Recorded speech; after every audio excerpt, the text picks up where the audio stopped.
Chapter 1550. Almost at the same time, Kalia, who was sleeping soundly in the palace of the Rotterdam kingdom, suddenly raised her long eyelashes, and her sapphire-like eyes lit up. Just as Kalia was about to move, she suddenly realized that Jaina was hugging her even tighter. Jaina whispered into Kalia's ear, "Sister Kalia, you're not being good. Leave everything to Duque." Kalia understood everything at once. She was a little confused but soon blushed with happiness. So, Duque has already arranged everything. He's such a gentle person. As the queen of the Rotterdam kingdom, she naturally had the responsibility of guarding the land. Duque took over the defense and deliberately tortured her in the first half of the night to exhaust her physical strength. He didn't want her to know that her beloved brother had sent powerful subordinates to kill her and destroy the kingdom that had been passed down for 2,800 years. Unfortunately, with the improvement of Kalia's strength, she was already infinitely close to the level of an archbishop. Not only did her physique improve a lot, but she was also extremely sensitive to elemental fluctuations. Not to mention the overwhelming explosion of frost elemental spells. However, tonight, Kalia was willing to be Duque's woman again, and not the queen of a kingdom. She entered a sweet dream, and what appeared in the beautiful dream was the beautiful rose of ice and fire that Duque had given her when she first met him. It was an otherworldly beauty. There was actually quite a commotion 10 kilometers away from the Rotterdam kingdom. With the accurate shooting of the flares, all the ice dragons appeared in front of the various monitoring stations, and the lookouts with binoculars kept reporting the location of the ice dragons. Then the battleships of the royal brothel launched a fierce bombardment. It was a terrifying rain of cannons that spanned nearly 10,000 meters. The cannonballs pierced through the sky, and countless arcs of light with terrifying power were drawn in the night sky. Although the ice dragons were essentially undead, and their resistance to physical damage was quite high, the Calamity Army, who was uninformed, did not know that the Alliance had long installed a large number of blessings of holy light cannonballs. The cannonballs that exploded not only had physical damage, but also had the dual attributes of fire elemental and holy light. Ice Dragon's ice shield was easily broken like a soap bubble. In just one face-to-face encounter, more than 30 bone dragons had unfortunately been directly hit by multiple cannonballs. The destructive power was so terrifying that it was beyond Syndagosa's imagination. It blew up the bone dragon with its incomparably tough bones in one go. The sturdy bones that even the orc's axes couldn't even leave a white mark on them were smashed into pieces like rotten wood. The bone fragments that emitted a large amount of frost elements bloomed in the sky of the Rotterdam kingdom like snowflakes that were blown away by the wind. "Impossible!" Syndagosa exclaimed. "Disperse. Spread out." The ice dragons in the sky had completely lost their formation. They tried to control the elements around them that had become chaotic and maintain their flying state. Some of them fluttered their wings and flew up, some turned around rapidly and some dove down. With all kinds of dodging movements, the second wave of shells only caused limited damage. About 7 ice dragons were destroyed and the rest were mostly lightly injured. "Idiot! Do you think this is the end?" With a cold announcement, Syndagosa suddenly realized that a night elf in a pure white priest's robe had raised her hands high in the sky to the east. Holy and holy radiance blossomed from her body. The divine might of the moon goddess Elun also descended in the next second. It was another meteor-like object that fell from the sky, but this time it was not cannonballs, but meteorites from the void battlefield. Under the guidance of High Priest Tyrant of the Shrine of the Moon and the restraint of the divine power of the moon goddess, meteorites of various sizes broke through the atmosphere and hit the ice dragons with terrifying kinetic energy. The humorous Wrms, whose bodies were extremely tough, were hit by the terrifying meteor fall. They immediately exploded like building blocks that had been kicked apart. "No!" Syndagosa let out an angry howl of the soul. Ice dragons were not ordinary Wrms. They were all blue dragons that had been killed on the spot when Nisario betrayed the Dragon Sleep Shrine. Only dead blue dragons could become ice dragons. Hence, every time an ice dragon was destroyed, there would be one less ice dragon. There were not many adult blue dragons left in the Blue Dragon Legion. How could there be so many ice dragons to replenish? Syndagosa was infuriated. She screamed, urging the strongest of the ice dragons to attack Tyrant with her. "You want to hurt Sister Tyrant? You have to get past me first." Sylvanas appeared, riding Veristaz, the once extremely powerful red dragon. The power of the artifact, Wrath of the Stars, was maximized in her hands. If the cannonballs and meteor fall could still be seen, Queen Sylvanas's divine arrows were so fast that it was almost impossible to see them with the naked eye. The souls of the ice dragons trembled. They instinctively wanted to dodge the divine arrows that represented destruction and destruction. Unfortunately, dodging was too difficult for the ice dragons with their huge bodies. When they were alive, they still had hard scales, tough dragon skin, and muscles to protect them. Now, once their bodies were destroyed, it would be their doomsday. Once their souls, filled with hatred and anger, lost their corpses, all that awaited them was complete dissipation. Sindagosa was furious. She opened her hideous mouth wide, making the fangs in her mouth even sharper. "You're just a crippled ancient dragon." Yes, she was dead, so dead that only her bones remained. But as an ancient dragon personally resurrected by the Lich King, she had more ice elemental circuits carved into her body than any other ice dragon. Perhaps her melee abilities were not as good as when she was alive, but her control over the elements was better than before. In front of her, Valistaz was really not enough. Unexpectedly, Queen Sylvanas laughed. "I'm only responsible for stopping others from getting close to Sister Tyrant. Sindagosa, your opponent, is her." Queen Sylvanas pointed her right index finger at the sky. Roar! A domineering dragon roar rang out. A huge creature was descending from the void above the atmosphere at high speed. It swooped down with its huge wings, which were like black clouds in the sky. Every time it flapped its wings, the clouds that were stirred up were reminiscent of a terrifying storm. Like a meteor, it flew diagonally through the atmosphere. The crimson color on its wings told everyone that it was terrifyingly hot. There was no need to spit out dragon breath.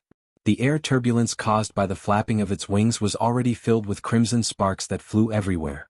At a glance in the dark, one would think that it was the Red Dragon Queen, Alexstrasza, the giver of life.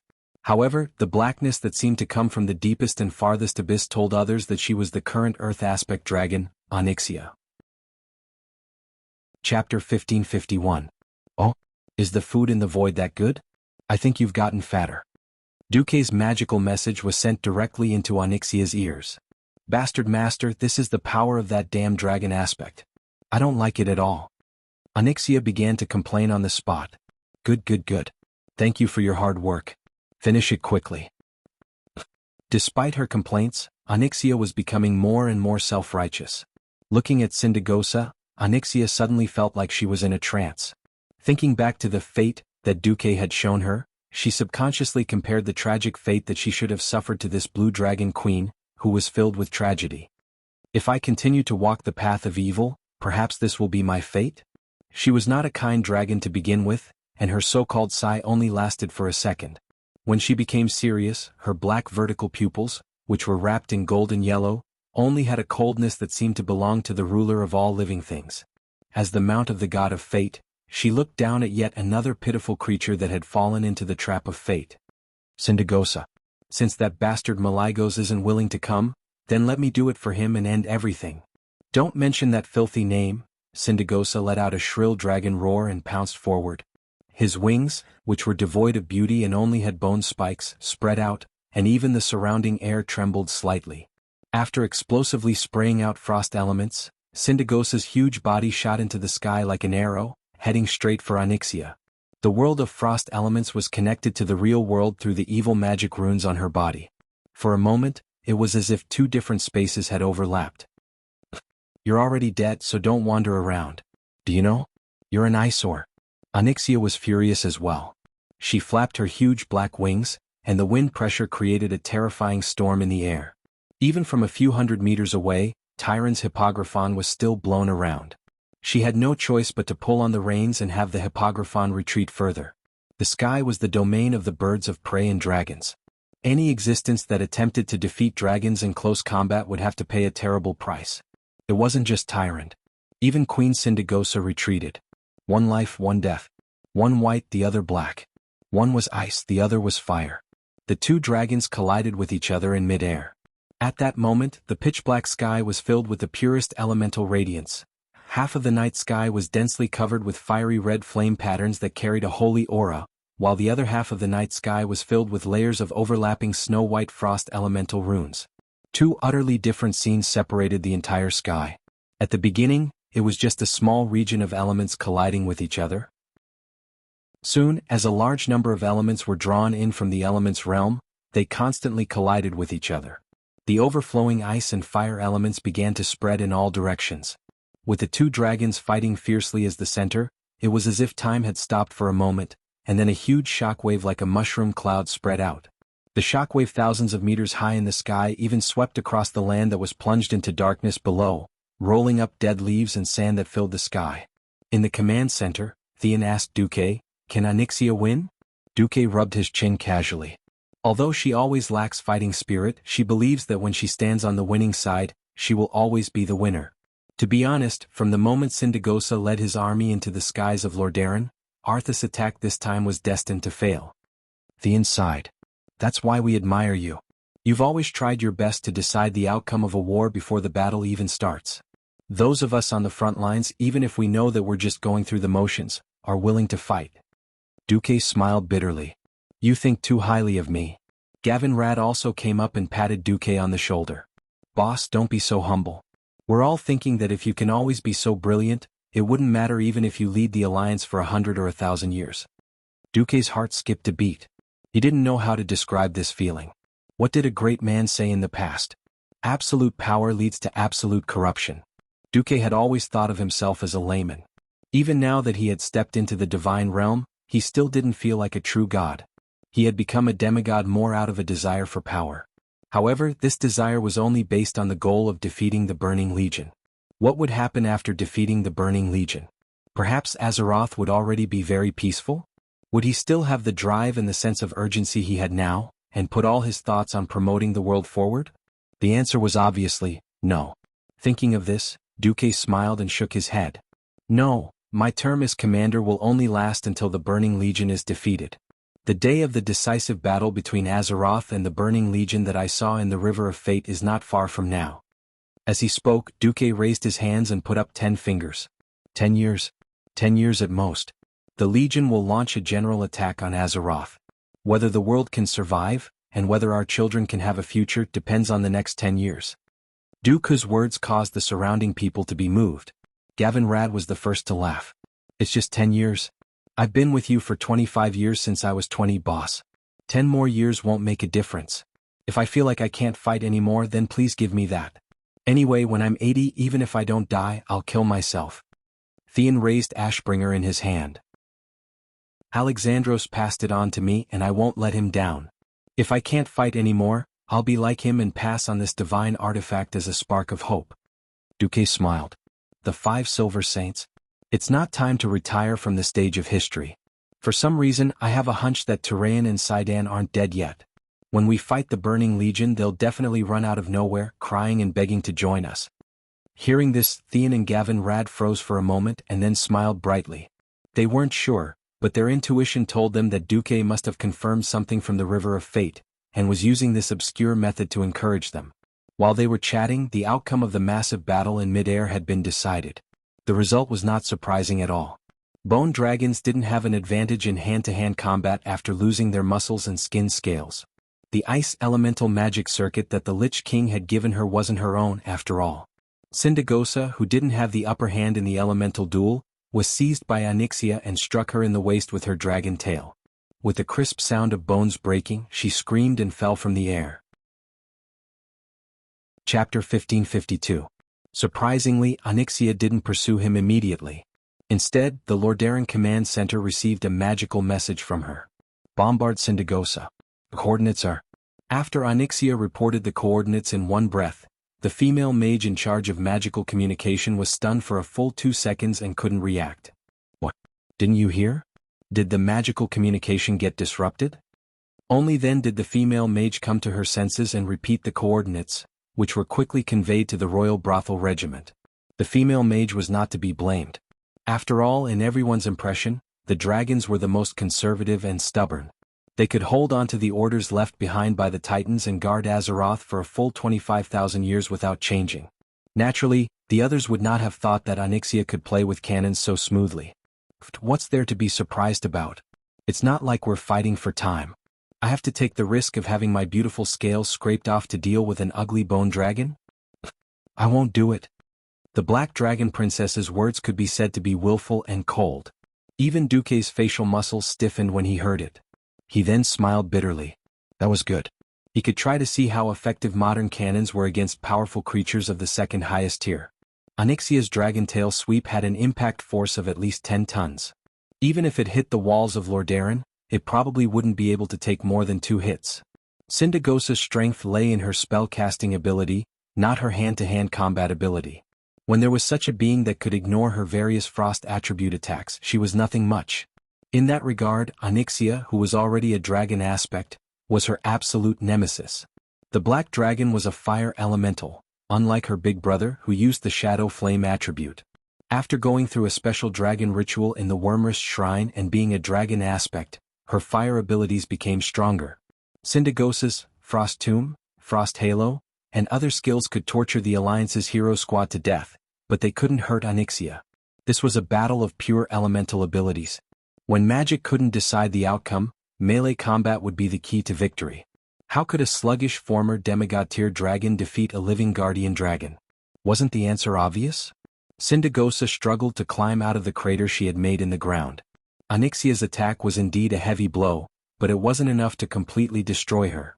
As soon as she climbed up, she stretched her neck towards the sky and let out an angry roar. Then she spoke in Draconic language. When translated, it basically meant, "Little girl, you're not qualified to teach me a lesson." Onyxia's reply was a very anthropomorphic smiley face. It was hard to imagine how a dragon with such a terrifying face could make an expression similar to hee hee. She did it and even expressed the meaning of, "You have a lot of ideas." The next moment, Syndagosa knew what his opponent meant. Whoosh, the familiar ear-piercing whistling of the wind could be heard. Before she could do anything, hundreds of tons of artillery shells rained down on her head. When she was at her peak, these artillery shells wouldn't be a problem at all. The so-called artillery shells had to hit the target and trigger the firing pin and fuse in the shell to explode. Previously, Syndagosa had used her unparalleled icy aura to freeze all the artillery shells within a 500-meter radius around her. The firing pin was frozen, and the explosives connected to the fuse could no longer explode. All the artillery shells turned into metal lumps and fell straight to the ground. But now, the intense clash between the ice and fire elemental domains had consumed almost all of her magic power. Furthermore, much of the magic circuits on her body had been destroyed by Onyxia in melee combat. She was now a pure bone dragon and a half-crippled one at that. This time the air fleet, which had been stifled for so long, finally struck gold. The artillery shells rained down on the area where Syndagosa was, and in an instant, the barren hillside was shaved off by 1 or 2 meters. That's enough. After Onyxia's transmission, the fleet ceased fire in satisfaction. Onyxia dove down, and with the acceleration from free fall and her own acceleration, she reached an extreme speed of over 200 kilometers per hour. The tremendous kinetic energy fell on the struggling Syndagosa, and the first blow broke the already fragile dragon's spine in 2. Not giving her opponent any chance, Onyxia flung Syndagosa's severed lower body away with her tail. Her 4 dragon claws latched onto her opponent's bony wings, shoulder blades, and neck. Her dragon mouth accurately bit down on the neck below the bone dragon's skull, and with all her might, she tore at it. Ah! Syndagosa's soulfire let out the most tragic wail. Then her huge dragon skull was bitten off. Bah! Onyxia spat out the dragon skull and used her claws to pry open the remaining ribs of Syndagosa's upper body. At almost 0 distance, she used her ultimate move against the dark blue soulfire on the bone dragon's chest. Onyxia took a deep breath. It was a classic move that made countless players' scalps go numb. Deep breath. The scorching heat melted the nearby sand into a translucent glass-like substance. Not to mention Syndagosa, who bore the brunt of the attack. After adding another dragon breath to the soulfire on Syndagosa's skull, Onyxia grabbed the skull with her claws and flew unhurriedly towards the command center in Lordaeron. Under the focus of the magic searchlights, Onyxia, who was larger than before, slowly flapped her wings and descended. She casually threw Syndagosa's skull into an empty space, and under the gaze of thousands of Alliance soldiers, she once again became Countess Katrana. The Alliance recruits who hadn't seen this scene let out cries of surprise. If it were the Black Dragon Princess of the past, she would definitely be pissed. But now she pretended not to hear it. Gently holding the hem of her red dress with both hands, Onyxia came before Duque and the higher-ups of the Alliance. She knelt on one knee and said in a clear voice, "My beloved lord, your mount, the Earth Aspect Dragon Onyxia, has completed the mission you assigned and successfully killed the fallen Blue Dragon Queen, Syndagosa. She has returned to report." Her words caused a commotion among the surrounding Alliance soldiers. What was cool? This was what it meant to be cool. Queen Sindorii next door had an ancient red dragon mount, and those elves were so arrogant. Compared to them, we humans are the truly awesome ones. Just look at Commander Duke Marcus. He stepped into the divine realm as a mortal, and even used a Earth aspect dragon as a mount. Faced with the cheers of 666 from the onlookers, Duque also felt proud. He smiled and said, "You will be rewarded, but we'll talk about it later." Onyxia, who had been serious just a moment ago, suddenly blushed. Chapter 1553. The pure people of Azeroth certainly couldn't understand the breadth and depth of Chinese culture. They hadn't been told about the pun, so they couldn't understand it even if they thought about it for the rest of their lives. Onyxia wasn't keen on exploring dragon caves, but she liked the feeling of relying on strategy to make the other party fall into a trap and win in the end. It was a kind of pleasure that the other party couldn't defy fate no matter how hard they struggled or resisted, and would eventually be destroyed. Standing on the side of the victor, standing under the banner of the god of fate, compared to this, it wasn't so unacceptable to suffer and become a mount for a while. Besides, after Duque stepped into the divine realm, she didn't lose face, and no other four-colored dragons would make things difficult for her because she became Duque's mount. It was a bit annoying to be forced to work when something happened, but when she had nothing to do she could sleep on a dragon bed full of gold, and her days were quite comfortable. Onyxia, who had nothing to complain about, stood proudly beside Duque under the gaze of the Alliance soldiers. Duque nodded and then opened a magic communication mirror with Alexstrasza. Onyxia just killed Sindagosa, who had degenerated into an ice dragon. It was only a short sentence, but it was exchanged for 10 seconds of silence from the Red Dragon Queen. After a long time she sighed. This matter shouldn't have been handled by the Dragon Slumber Temple. This time it was Duque's turn to be silent. The Queen's silence was embarrassment and Duque's was protest. "Please clean up the mess of the dragons yourselves." Alexstrasza didn't know what to say.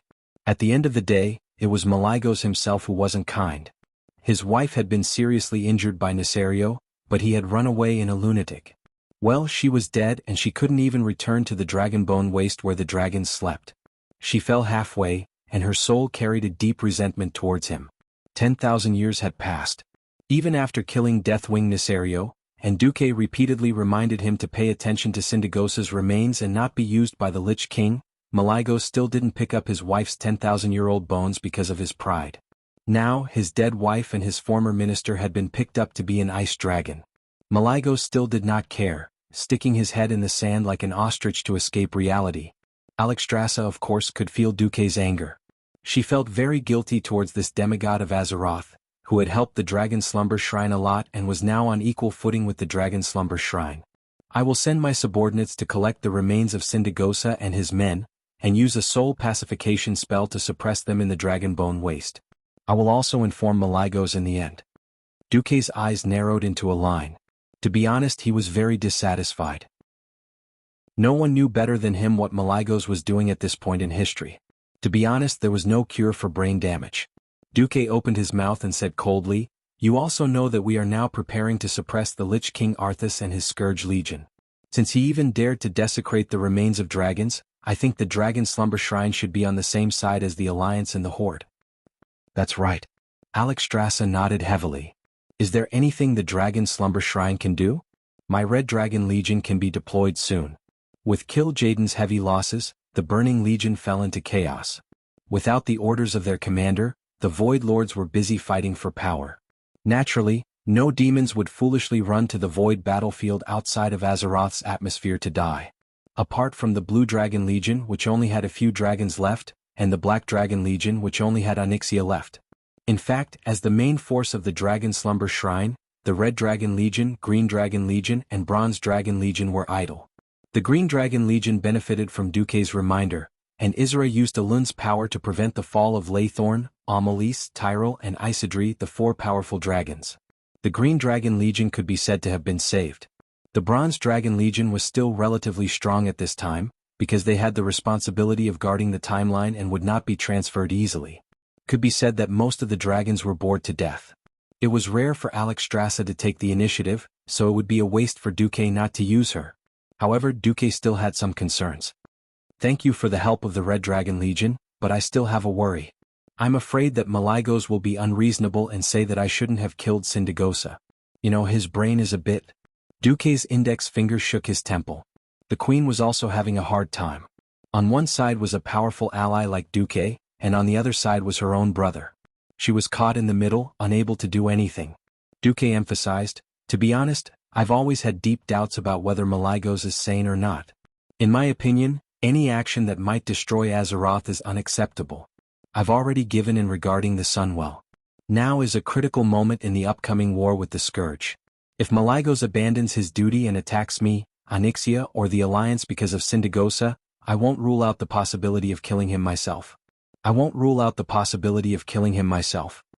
As soon as Duque finished speaking, both the Alliance and Onyxia, who was standing beside him, were in awe. What was responsibility? That was responsibility. Being able to beat up the enemy and protect his underlings. Only this kind of boss was truly worthy of dying for. Even though Alexstrasza had a headache, she knew Duque very well. She knew that Duque would not start a war over a small matter that could lead to civil strife. What else do you know? Duque waved his hand lightly and Onyxia immediately walked over. I found Tesario. What? You mean Tesario? He hasn't appeared for 10,000 years. The Red Dragon Queen was shocked.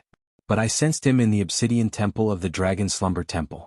Not just him, there's no less than a large group of adult black dragons. The Black Dragon Princess seemed very certain. This time Alexstrasza could not remain calm. Because the Obsidian Temple was right below the Dragon Slumber Temple. In fact, the Black Dragon Princess had never been to the Obsidian Temple.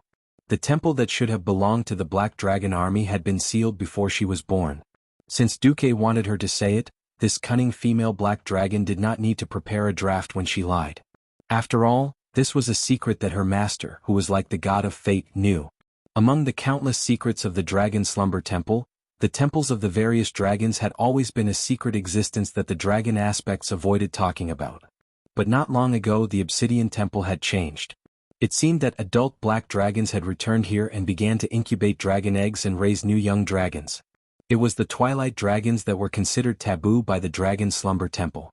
The one leading these black dragons was the powerful black dragon Cytherio who had disappeared in the ancient war. Chapter 1554. The Dragon Sleep Temple knew nothing about this, but unfortunately, they couldn't hide it from a transmigrator like Duque. The queen's figure was trembling. This is no small matter. The Black Dragon Princess said with certainty, "Why don't you take your men and come with me?" The queen was also very decisive. "Give me a day, I want to gather the Red Dragon army. Tomorrow at noon I'll wait for you at the Dragon Sleep Temple." Okay. After agreeing with Onyxia, the queen looked at Duque again. "The Dragon Sleep Temple owes you another favor. If Malygos really does something reckless without asking for a reason, the Dragon Sleep Temple will stand on the side of justice." The queen said this, which meant that if it really came to that, the dragons could only give up on Malygos. After all, they knew their brother's trap best.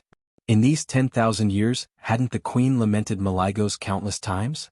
In the past, Azeroth wasn't dangerous. If Malygos wanted to be crazy or autistic, it was up to him. Now he kept making mistakes.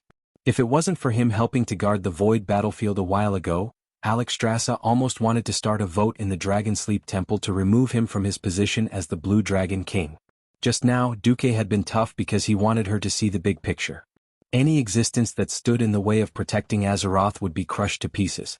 It wasn't that she hadn't heard the argument that Malygos should ban mortals from using magic and bring it under his jurisdiction. In fact, if she really did that, where would Duque, the demigod of the Weave, stand? The alliance led by Duque was already the core force against the Burning Legion and the fallen ancient gods. If the Dragon Sleep Temple still protected Malygos at this time, then it would be violating the duty that the Titans had left them. In the face of the big picture, Alexstrasza had to make a promise. Duque was very satisfied. Letting the Dragon Sleep Temple clean up first was actually clearing the mines in advance. This was like cutting off the enemy's claws and teeth in advance. This method of weakening the opponent step by step and then dealing a fatal blow just so happened to be what Onyxia valued and liked the most. Ending the magic communication, Duque felt Onyxia's scorching gaze. He turned slightly and met Onyxia's eyes. Interestingly, Duque felt that her gaze had become similar to Vashti's. It was a pleasant surprise that the Black Dragon girl, who used to be a little reluctant, would change like this. Ignoring her, Duque turned to Theon. "Tonight's mission has been accomplished. Cancel the red alert and lower the alert level to yellow." Theon nodded. "Understood." There was no need for Duque to make arrangements for small matters like defense. Although Gavin Rad suggested speeding up the construction of the fearless stronghold, Duque shook his head and refused. In the world of ice and snow, the Lich King's family wasn't the only one looking for trouble. After the internal troubles of the Dragon Slumber Shrine were eliminated, there were only 2 enemies left. To be precise, it was 1.5. At this time, another magical message came. It was from Queen Sylvanas. Duque, a few half-crippled bone dragons escaped here. Tyrant and I have decided to train the aerial knight's pursuit ability. We won't go back tonight. Duke nodded. All right, thank you for your hard work. Fighting against an overlord of the sky like ice dragons was a rare experience. And in a situation where they had the upper hand, training the troops like this would reduce their losses. It was impossible for Arthas to not have any ice dragons left. Training the troops now would greatly reduce losses when the time came. With a wave of his hand, Duque opened a portal and brought Onyxia back to the Lordaeron Palace. Seeing the familiar light of the portal, the guards guarding the fixed portal still gripped their weapons dutifully. Seeing that it was Duque, they heaved a sigh of relief and saluted. Duque arrived at Kalia's palace unimpeded. As soon as the door opened, Kalia, who was wearing a nightgown, pounced on him and gave Duque a pecking kiss. I heard. Thank you, Duque, Kalia said excitedly. Beside her was Gianna, who was smiling. Seeing the Black Dragon Princess beside her, Kalia let go of Duque and grabbed her hand. Thank you too, Onyxia. The Black Dragon Princess was clearly not used to such intimate contact. She looked like she wanted to pull her hand back but did not dare to. After a while, she could only bite the bullet and say, "This is Master's order." Her face was full of an "I didn't do it willingly" expression. But it is still a fact that you helped defend Lordaeron. Kalia held the Black Dragon's hand and leaned her head closer. The Black Dragon was not used to the burning light in her eyes. Most dragons were aloof. After Onyxia was born by her mother, she did not have any family warmth to speak of. Sinestra had been merciful enough not to kill the 2 siblings back then. After growing up, even her eldest brother, Nefarian, was in a relationship of mutual benefit. When had she ever experienced such intimate gratitude? It wasn't until this moment that Onyxia realized that she had social phobia in her bones. Not to mention the nobles of Stormwind that she played with back then. They were just pawns. When she really put the other party in the same position as her, she was suddenly at a loss. Just as she was about to retreat, Duke had already blocked her path of retreat without her noticing. Duque smirked. He suddenly realized that the clumsy Black Dragon Princess actually had a cute side. It's very simple, Onyxia. Just say, "No need to thank me, this is what I should do." That's very likable. What's the point of being stubborn now? What was originally cute will become not cute at all. Cute. Onyxia felt as if a certain soft part of her heart had been struck by lightning. Her whole body trembled but she could not tell why. Cute? Can someone like me be cute? She muttered to herself in a daze. Even before she came out of her shell, she felt that she had always been associated with words like terror, ferociousness, destruction, and destruction. Even her own mother would only look at her with a mixture of fear and horror. As she grew up, she began to enslave many monsters, dragon men, and a bunch of random creatures. Every existence looked at her with the same gaze. She used to feel uncomfortable, but after she got used to it, she told herself that she should be happy. Gradually, her heart became twisted. Unexpectedly, after being treated as spineless and depraved submission. After being a mount for so long, she discovered another kind of feeling. Strangely, she found that her heart instinctively desired this kind of feeling. Cute, me? Yes, you are very cute now. Duque was amused. He suddenly realized that when he poked the Black Dragon Princess' waist with his finger, she actually made a sound similar to a cat's meow. It was so charming. Chapter 1555. After a night of dragon taming, Duque was starting to doubt his life. Onyxia's taming last night made him think that he was dealing with Kalia, and not the once cunning and sinister evil female black dragon. But this was good, as it saved him the trouble of keeping a close eye on her. Having 2 female Eridar demons under him was enough of a headache. Playing this kind of game of mutual deception would be tiring. Of course he had to be rewarded. When Onyxia woke up, Duque told her a secret. Have you heard of Arcaphon's treasury?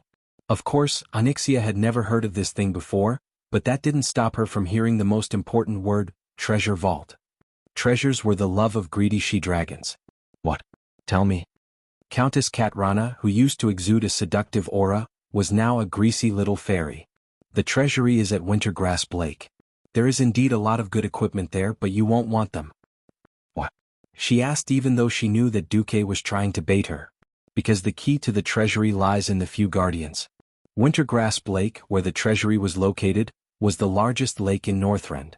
With its unique strategic location and rich elemental materials, it naturally became a place that the Alliance and the Horde fought over. Now that the Horde's army had not set off, and young Salyafar was still gathering his subordinates in the barren lands, Arcaphon's treasury naturally had nothing to do with the Horde. The location of the treasury was rather sensitive. From the map of Azeroth, the shape of Northrend in the north was a bit like a big kidney.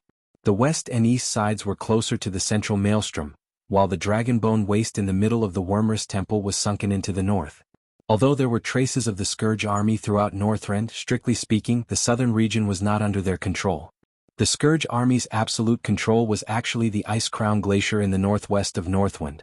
On the map, Wintergrass Lake was located at the midpoint between the Alliance's new Fearless Fortress in the Northwind Tundra region and Arthas Ice Crown Fortress. It was only a mountain away from the Second Fool's Nest. It could be said that the treasury was quite close to the Gate of Heaven's Wrath, which could reach Arthas' lair, the Ice Crown Fortress. However, it was not within the Doomsday Army's absolute control. As an ancient Titan building, the treasures inside could not be underestimated. The Guardians were the Rock Guardian Archavon, the Storm Guardian Emeron, the Flame Guardian Kolalon, and the Ice Guardian Turawan. The 4 demigod guardians were typical elemental giants. Duque didn't know if they had divinity in them. Even if they didn't, the incomparably pure power of the 4 elements in them was a great supplement for Duque and Onyxia. After becoming a demigod of the Weave continuously absorbed the spiritual force of its user. It also used the excess spiritual force to connect to the 4 major elemental realms, extracting the wandering elements and filtering them before sending them to the spellcaster for use. In the process, Duque had refined many high-purity elements.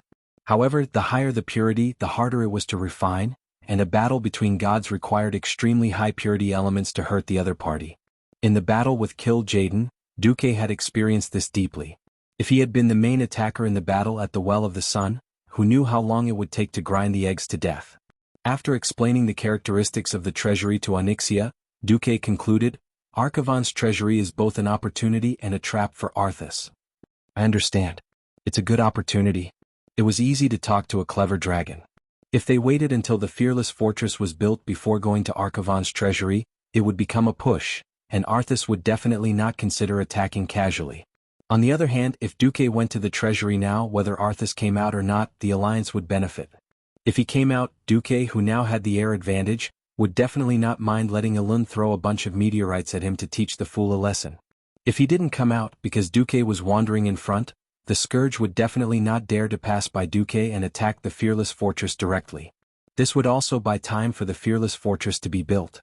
This was where Duque's strategy was ruthless. First knock out the Scourge's strongest air force, then step by step cut off the Scourge's space of activity and cut off their wings. This kind of strategy could be said to be steady and imposing, and it was used by the Alliance, so it was not easy to make mistakes.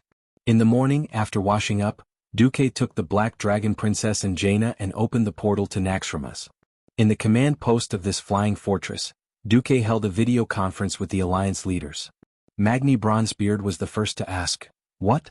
You said you want to attack Archavon's treasury? I have no problem with this, but Duque, do you mean we are going to attack in Jasa, the Gate of Heaven's Wrath?" Duque raised his hand, and a general 3D map of the Ice Crown Glacier appeared in front of the kings. It had to be said that Nazul and Arthas had chosen a good place for their nest. The terrain of the Ice Crown Glacier was very high, located in the northwest of Northrend, with an average altitude of more than 1,000 meters. The whole area looked like an omega on the map, or it could be said to be shaped like a horseshoe. Duque explained, there are only 2 ways to reach the Ice Crown Fortress where the Lich King Arthas is located. One is to attack the Gate of Heaven's Wrath in the southwest side of the mountain, and after that, the Ice Crown Fortress is right above the gate. The second is to obediently follow the Lich King's line of defense from the southeast all the way to the north side of the canyon, braving the firepower from the top of the canyon, then circle back from the north to the Court of Bones, in the southwest, and finally kill their way to the Ice Crown Fortress. This choice would make any commander with a little common sense frown. This kind of detour was simply sending food to the Scourge army. Not to mention the firepower from the top of the canyon, just the people who died in the canyon and were resurrected on the spot were enough to make the attackers suffer. More and more enemies would appear every minute. Can't we attack from the air? Kudrin frowned deeply. My men are already used to flying in cold weather, give us some time. Duque shook his head. Impossible. Duque casually waved his finger, and on the 3D map, the plateau basin where the Ice Crown Glacier was located was suddenly enveloped by a mournful howl of a blizzard. Duque sternly said, "This time, Arthas clearly has the geographical advantage. I have tried many times but I can't extend the magic net to the Ice Crown Glacier and the storm cliffs in the east. That is Arthas' absolute home ground, and he can summon a large number of frost elementals in that area at will, destroying all the aerial knights and flying fleets that approach." Chapter 1556. This was going to be hard to deal with. At that moment, all the leaders of the Alliance frowned. Not being able to use their air force was tantamount to wiping out the Alliance's current technological advantage. If they were to return to the most primitive land warfare, how many lives would they have to sacrifice to break through the Ice Crown Fortress? No. It would be fine if they could calculate the total number of lives lost, but they were afraid that the Scourge army would become stronger and stronger, and the number of undyings would increase. This was not a joke. The whole of Northrend was already full of undyings. Zudak, in the northeast corner of Northrend, was the territory of the ice trolls after the explosion of the Well of Eternity. Now it had become a paradise for the undead. In the southeast corner was the settlement of the savage, violent, and vicious Vrykul people. This group of half-giant bloodline warmongers mistakenly regarded the Lich King as the Lord of Justice, who could lead them to conquer Northrend and even the whole world. The warriors of the various factions who had come on the expedition had become a huge obstacle to their ambitions.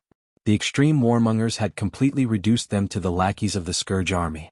Under the call of King Imolan, groups of savage Vrykul warriors became undead and turned into the Scourge army as the greatest glory.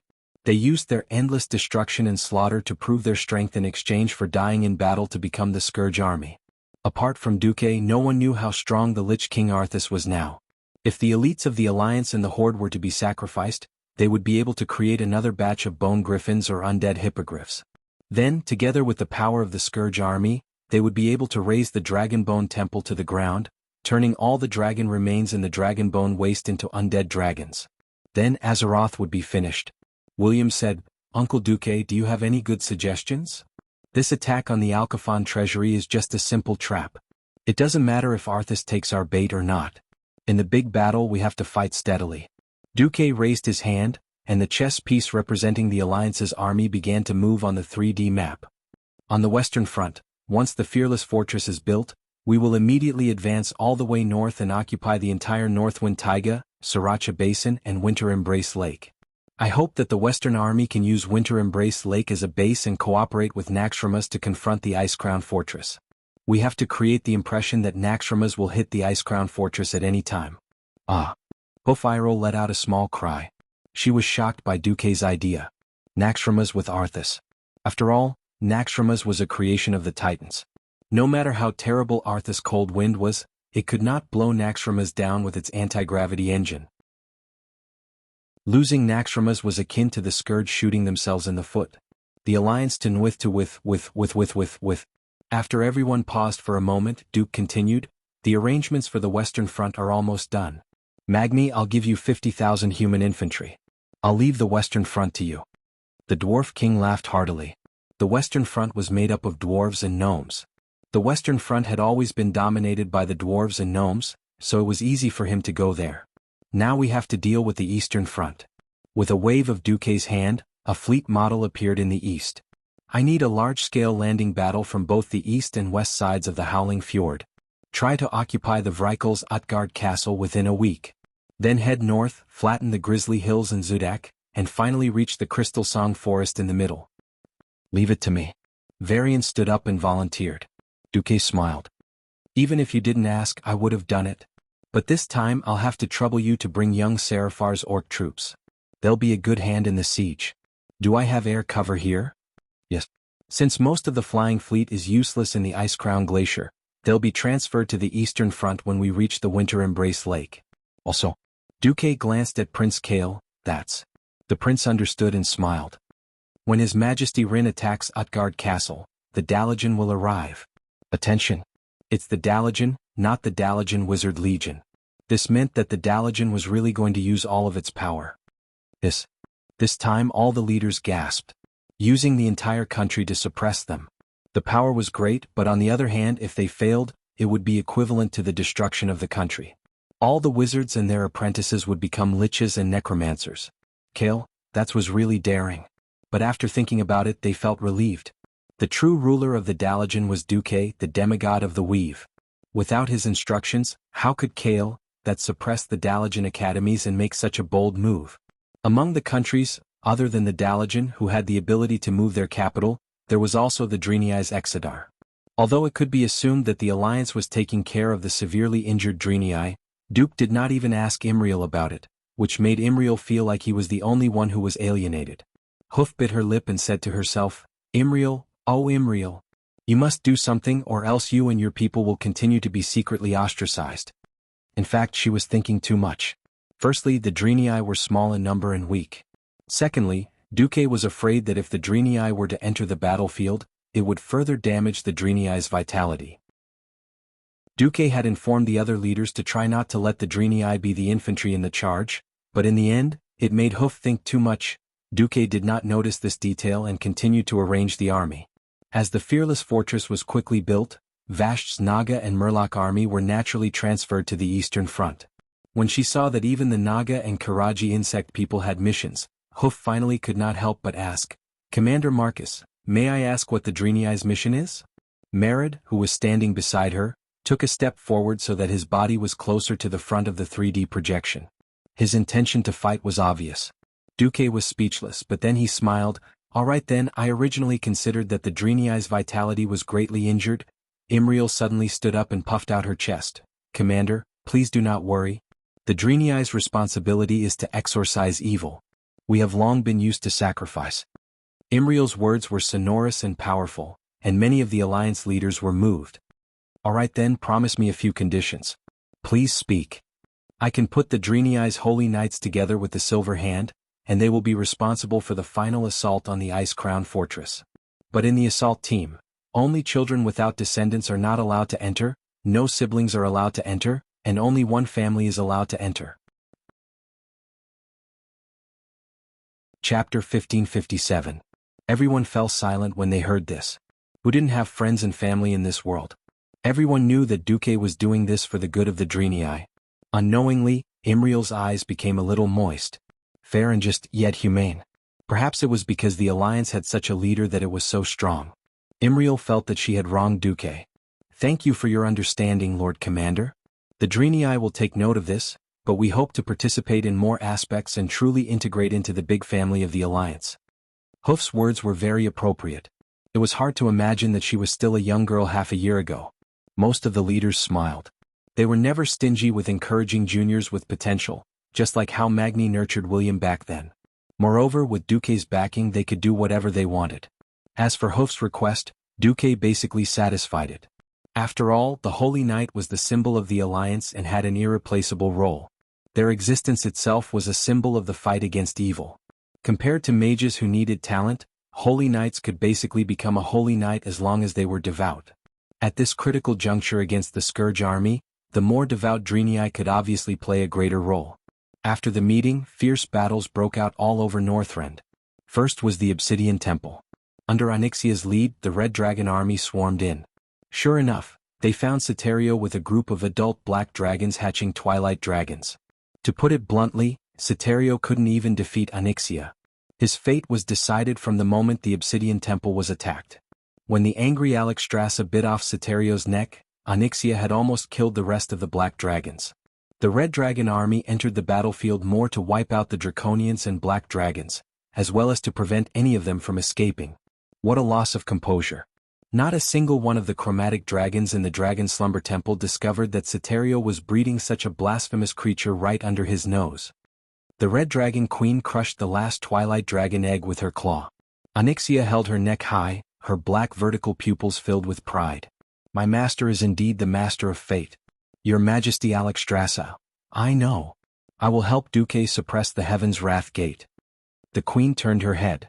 Cleostras. Krasus lowered his head. Yes, Your Majesty. I'm here. Pass down my order. Have all the mobility troops of the Sleeping Dragon Temple patrol the Dragonbone Waste. If they find any traces of the Scourge army, report immediately. The Red Dragon Queen gritted her teeth. Don't even think about desecrating the remains of our people.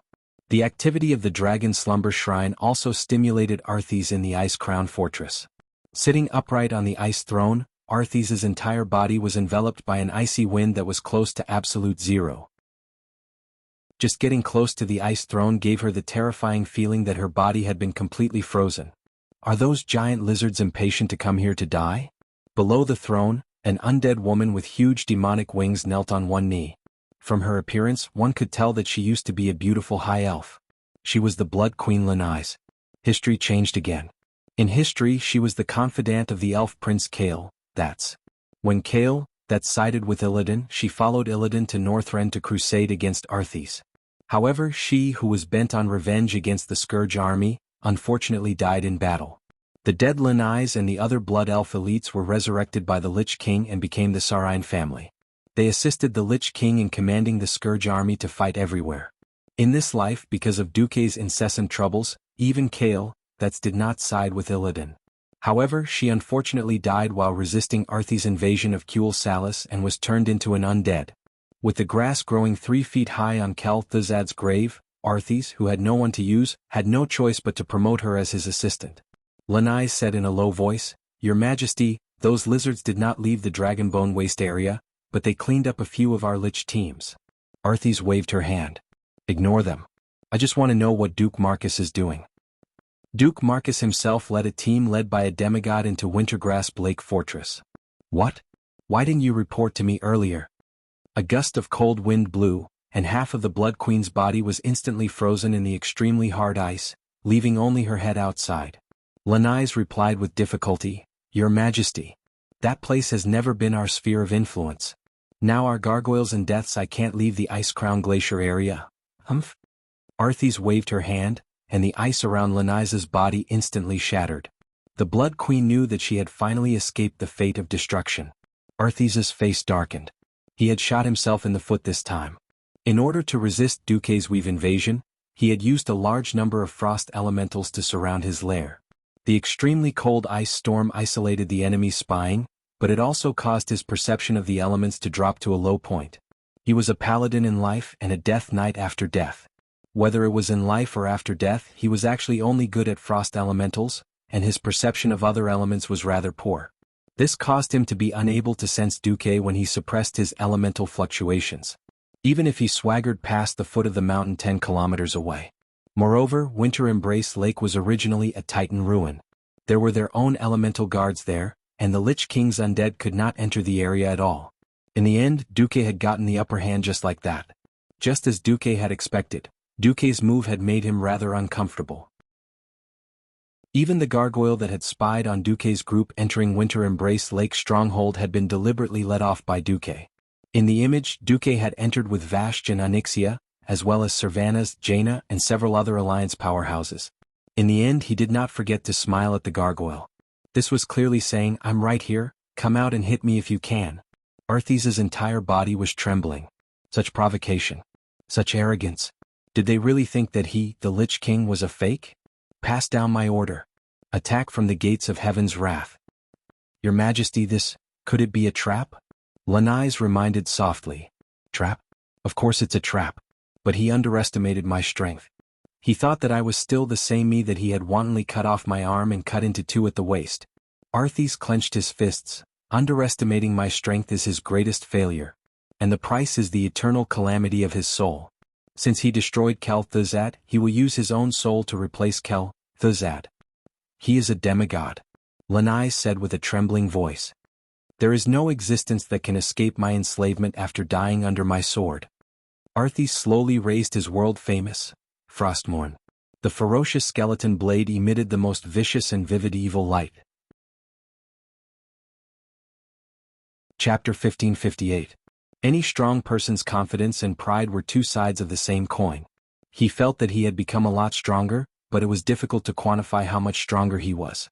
Even if it could be quantified, the opponent's experience, skill usage and rhythm, elemental control, and the surrounding environment would all affect the final outcome of the battle. Since Arthas called himself the Lich King, he at least had the spirit of a king. The unyielding king.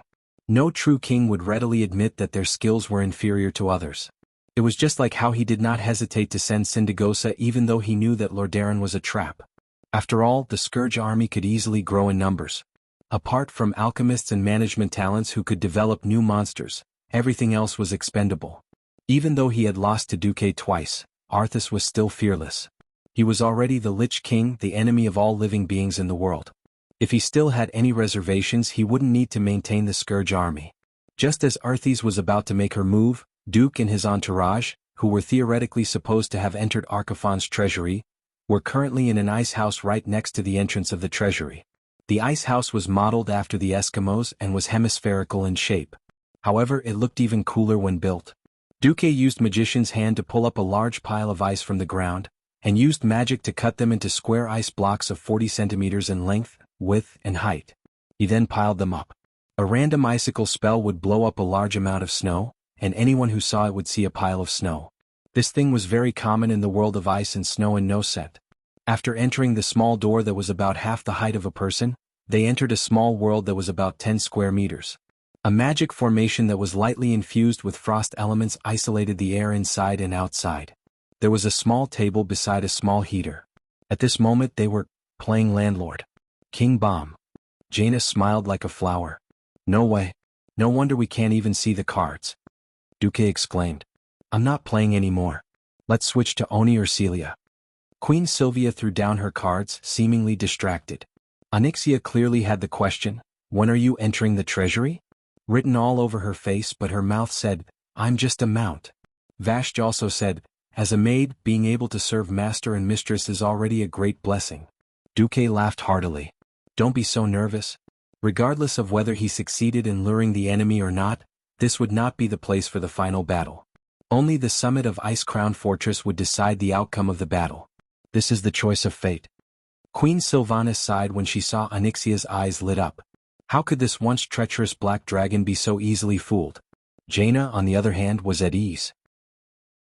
She even pestered Duque to ask if he had any fun games. She shook Duque's shoulder so intimately that Duque almost lost his mind and took out the mahjong. However, after thinking about it, Duque decided to give up. Mahjong was poisonous. Once he took it out, wouldn't it be suicidal if a group of queens ignored him and focused on playing mahjong? Duque said seriously, I still want to observe the situation at the Gate of Heaven's Wrath. The small magic mirror erected in the air was indeed showing the real-time situation of the Gate of Heaven's Wrath. Unfortunately, this so-called surveillance was boring. The huge black gate, which was nearly 50 meters tall, stood quietly at the foot of the mountain, letting the wind and snow blow on it day and night. Rather than saying it was a gate, it was more like a simple decoration. The black iron skull on the gate did not look that fierce under the cover of the snow. It just gave people the feeling that it was just SOSO. So boring. Queen Sylvanas complained. Why don't I make you pregnant like how I made your sister pregnant? Queen Sylvie rolled her eyes at Duke before he could finish his sentence. I am me, my sisters are my sisters. Before I took care of Arthas, I was the Queen of Sindorii. Queen Sylvanas' meaning was clear. She would not think about having children until she got her revenge. Duque shrugged. He was just saying it out of boredom. A bunch of little kids running around in the Mage Tower, squealing. The holy land of Arcana had become a kindergarten. That kind of scene. Sorry, he did not dare to imagine it. At this moment, the huge gate of the Gate of Heaven's Wrath suddenly trembled. Roar, roar, roar. From small to large, the huge tremors caused the scenery that seemed to have remained unchanged for thousands of years to change. The ice on the door cracked and fell, exploding all over the ground. When the pitch-black gate opened, it was like an ancient beast opening its mouth. The wind and snow near the gate suddenly became stronger, and the image that was observed with the magician's eye and binoculars suddenly became blurry. In that kind of snowstorm where one couldn't even see their fingers in front of them, any attempt to observe the door with the naked eye seemed weak. Arthas, that brat, is getting more and more daring. Duke teased. Not only was Duque older than Arthas, he had started his career earlier. It was not too much to call him kid, but the Lich King would definitely be unhappy if he heard it. Jaina's expression darkened and she warned, Duque, be careful. I feel a huge shift in the elemental network. Arthas has moved the exit of the entire frost elemental realm. If I can't even sense this, I'd be a demigod of the weave in vain. Duque's mouth twitched. Should we stop him? Or wait until he reaches Winter Embrace Lake? Queen Sylvanas asked. Stop him? Aren't we in Archivon's treasury now? If we suddenly run out, even a fool would shrink back. Duque smiled mysteriously. It had to be said that Arthas's entrance was very impressive. He waved Frostmourne and all the frost elements in the world trembled. The ice elementals drifting around No Scent were like fanatical fans, crazily rushing towards Winter Lake. They gathered under Arthas's feet, forming a huge ice bridge under his unparalleled evil will. It extended from the west side of Heaven's Wrath all the way to the east side of Winter Embrace Lake. Although he couldn't see it on the screen, Duque could sense from the agitation of the frost elements that Arthas was sitting on a huge piece of floating ice. It was as if he was riding an escalator, sliding over. Just as Arthas and her men were about to descend on the floating ice the size of a football field, Duke's voice echoed in the air above Winter Embrace Lake's fortress. Come down. His voice was clear, but it was as loud as thunder. The Calamity Army powerhouses were shocked. They raised their heads, but there was only a vast expanse of whiteness above them. Apart from the surging cold air and fluttering snowflakes, there was nothing else. What the hell was Duke Marcus doing? Chapter 1559. The heavy and huge helmet had a steel-green hue that seemed to isolate all life from it. On top of the crown of death, there was a small skull ornament in the middle that flickered with a demonic light. All of Arthas's expression was hidden behind the T-shaped opening of the helmet. Only the glint of her eyes could be seen, glowing blue in the wind and snow. Her long silver-white hair flowed out from the gap between the helmet and pauldrons, fluttering in the wind. The raging frost elements were vibrating, and the Lich King had already activated his full firepower. No one doubted that as soon as Duque showed his head, he would be attacked by Arthas. Duke Marcus, this is Northrend. A sonorous voice full of resentment spread far and wide amidst the snowstorm. A disdainful voice came from the void. Arthas, this is Azeroth. In an instant it was clear who was superior. Perhaps Arthas was the king of the dead in Northrend. But I, Duke Marcus, am the demigod of Azeroth. Was Northrend bigger or Azeroth bigger? It was just a single sentence, but it was a resounding slap to the face. At this moment, Jaina, who was beside Duque, laughed so hard that she couldn't straighten her back. She whispered, Duque, I like your magnanimity. Arthas was taken aback. If not for the heavy helmet of the Lich King covering his face, his subordinates would be able to see his face right now. Even if it wasn't an enraged expression, it would still be frighteningly gloomy. Duke Marcus, do you only know how to use words? Arthas raised his head slightly. There was no response from the sky. Only Arthas' slightly provocative voice echoed above the mountain walls and Winter Lake stronghold, like a gust of wind that no one would care about. Very well, since Arthas is here. In the ice house, Duque clapped his hands happily. With me as the standard, southwest 11 degrees 22 minutes, distance 1,494 meters. Let's start with a wave of attacks. Of course, Duque didn't say that to the girls in the ice house. In another magic mirror, there was the grinning face of Bulang Bronzebeard. Arthas suddenly heard an incomparably dense roar. Although it was very far away, she could still faintly hear the sound in the wind. She looked towards the south, and in the blink of an eye, her vision reflected a swarm of black dots that looked like locusts. Those were countless artillery shells. Boring. Arthas didn't even raise his right hand. He merely raised his left hand, which was covered in a heavy black iron glove, high up in the air, and an ice storm swept up in the sky. Countless icicles appeared out of thin air, forming a huge rotating curtain. Every artillery shell that entered within a kilometer of this ice tornado would be directly pulled into the center of the tornado. He thought that this was the end, but who knew that the shells that were supposed to explode with the firing pin and gunpowder would suddenly explode with a loud boom. Countless amounts of golden holy water splashed out along with the explosions of the cannonballs, as if golden fireworks were blooming in the sky. It was very beautiful, and it also stimulated His Majesty the Lich King's nerves. Arthas could clearly feel that because of the holy power within the artillery shells colliding with the evil power he had poured into the ice storm, his control over the ice storm was rapidly weakening. Umph. With a cold snort, more illusory thin white lines appeared on Arthas' left finger. This control over the ice element. Jaina, who was watching the battle through the magic mirror, was stunned. She was also a frost elementalist, and even though they were on different sides, she couldn't help but subconsciously praise Arthas. In a sense, Arthas's control over the ice element was also a goal for her to learn. Don't think that this is all to my welcoming ceremony. Duque snapped his fingers. Winter's Embrace Lake was Nascent's largest freshwater lake, but it was rarely visited. The biggest reason was that Winter's Embrace Lake was surrounded by mountains. The towering and precipitous mountains were the world's best city walls, protecting Winter's Embrace Lake. 2 kilometers away from Arthas, the flying battleship, Hood, was rapidly ascending. Above the mermaid portrait that was added later, Tyrande Whisperwind gracefully stood on the mermaid's shoulder. Her gaze crossed the 2 kilometers and locked onto Arthas's group. 2 kilometers was not even a black dot if she were to look at a person. If she were to look at an ice bridge that was created out of thin air, it would be a different story. So cool. Arthas. Tyrande's adopted daughter, Chandrise, teased. Tyrande rolled her eyes at Chandrise, then raised her hands high. Her jade-white arms had a faint bluish-purple color to them, and holy power circulated rapidly in her body, causing the atmosphere to vibrate along with the activation of the divine spell. Immediately after, a thick purple line descended from the clouds, piercing through the sky covered by the snowstorm. The meteor that descended from the atmosphere easily broke through the thick layer of snow and ice, ignoring Arthas's ice element. It crashed straight down, smashing straight towards where Arthas was. The Doomsday Army's powerhouses instantly froze. Most of the surrounding Alliance soldiers raised their heads to look at the trail of the bluish-purple comet descending from the sky. After Elune used this technique multiple times without sparing any of her divine power, the Alliance soldiers were no longer unfamiliar with it. However, due to the large-scale elimination of the Cursing Sect members, the Doomsday Army's ability to obtain information from the outside world had become even more sluggish. This was the first time most of the Doomsday Army's powerhouses had seen such a technique. Alu, N. Arthas recognized it, and a cold voice came from within the black helmet.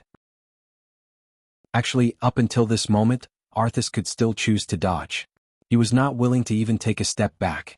Because he was the Lich King Arthas. He was standing in his own territory. He was standing at the starting point of conquering the entire world. Starfall clearly had at least 10 more seconds to reach his head, but he was just standing there. No dodging. No dodging. Arthas raised, Frostmourne, high up, and the eye sockets of the skull on the blade emitted the darkest evil light. Under Arthas's feet, ice blue runes spread out one after another, and every rune was shining. The chill of death spread endlessly with Arthas as the center, as if the place where he was standing right now was the ice throne hanging alone on the snowy peaks. All the Doomsday Army's leaders subconsciously retreated, because what was about to erupt was a terrifying ultimate technique that could even freeze the souls of the undead. In the distance, Duque sighed, "Arthas, you're really not bad." Duque was all too familiar with the power of Starfall. Not long ago, the same terrifying attack directly turned Kill Jaden into ashes. However, Arthas actually faintly showed the momentum of withstanding this attack. Chapter 1560. If Arthas endlessly extracted the frost elements in the frost elemental realm and then gathered them into a high density, every inch of ice would be harder than diamond. Perhaps this move of Elune's wouldn't be able to do anything to Arthas. The places where the moonlight could reach were indeed within the range of Elune's divine power. Unfortunately, the characteristics of the moon goddess determined that Elune's power could only hang in the sky. This made it difficult for her to use her ultimate skills consecutively. Whether it was Chandrise or Tyrande, only one of them could use the ultimate skill, Starfall, in a short period of time. Gathering the meteorites required time. Infusing the divine power of the moon goddess into the meteorites in order to maximize the control and destructive power also required time. Duke could already imagine the smug expression on Arthas' face as soon as she successfully withstood the attack from Qinyi. Thus, Duque's next words were, "Since you're determined to be a boss, you should be mentally prepared to be ganged up on." Indeed, the entire area around Wintergrasp Lake was under the control of Arthas's frost elements. After becoming a Lich King, Arthas's enslavement of the frost elements had reached an insane level. With the help of the geographical advantage, even Duque couldn't fight with Arthas for control of the frost elements. Since Duque could use the teleportation gate to block Kill Jaden and force him to be shot, he could do something similar this time. Less than 100 meters in front of him, a huge purplish-blue teleportation gate suddenly tore through the surrounding space and forcibly opened up a huge hole. Oh no! Blood Queen Lanai's instinctively felt that something was wrong. She was a little far from Arthas, but she did what a loyal hound should do. She worked very hard to repair the damage in space, trying to prevent Arthas from opening the teleportation gate. Duque tilted his head. Are you King kidding me? Facing an undead Dawn mage who hadn't even touched the edge of the demigod level and had even forcefully raised her magic power, if Duque still needed to use strength, he would be looking down on Duque. Atish abruptly slammed the ground with his left hand, and the portal that was starting to close abruptly widened, turning from a sleepy squint to a standard circle. On the walls of the hallucinatory space portal, one could even see strange structures that looked like bricks. They were the magicians who reinforced the space portal. Behind the blue-black metal helmet, Arthas's blue eyes blossomed even further. It was a frightening and aggressive divine light. He gripped Frostmourne tightly, glanced at the sky, and then pointed the tip of the sword in the direction of the portal. Come. It was the Lich King's challenge. Sure. The Red Dragon Queen accepted the challenge. Without giving Arthas any time to react, Alexstrasza, who was 30 kilometers away, spat out a mouthful of dragon breath towards the portal. Hoo. As the leader of the five-colored dragon aspect, Alexstrasza's dragon breath was naturally extraordinary. Just the aftermath of the blazing dragon breath was enough to make the ancient red dragons guarding her unable to withstand it, and they all flapped their wings and retreated. If the Ice-Crown Citadel didn't have a magical protection spell, then the entire mountain would be completely melted by this dragon breath. It would be as easy as using a flamethrower to roast ice cream. Damn. This idea was thought of by Duque, but the problem was that when he put it into practice, Duque realized how sick the Red Dragon Queen's full-powered attack was. At first, Duque thought that her dragon breath was just a high-density fire element. In reality, that wasn't the case at all. As a dragon aspect that the Titans had personally given life and power, Alexstrasza's power was very special. She wasn't like Onyxia, who was purely a high-temperature, destructive fire that could incinerate everything. On the contrary, her flames not only contained divinity, but also a faint trace of vitality. Just like after a forest fire, it seemed like everything had withered, but in reality, after the violent destruction, the order of the entire forest was restored. One had to know that before the fire, the canopies of the towering trees covered the entire sky. They were densely packed, and the small trees below couldn't enjoy the sunlight at all, nor did they have the space and conditions to grow. The dragon breath that the Red Dragon Queen spewed contained a trace of order and restoration. This made Duque flustered for a while. He changed no less than 7 spatial spells in almost a second before barely ensuring that the Red Dragon Queen's dragon breath could pass through the spatial passage and hit Arthas directly. Arthas's curses were stuck in her throat before she could finish them. At first, Arthas thought that Duque couldn't handle it at all. Such a violent dragon breath would shatter the spatial passage before it could pass through. Who knew that Duque actually succeeded? This time, Arthas was immediately covered in blood. The crimson dragon breath rushed out of the portal and directly collided with the frost elements he had gathered. It was like a full-out sprint between two knights.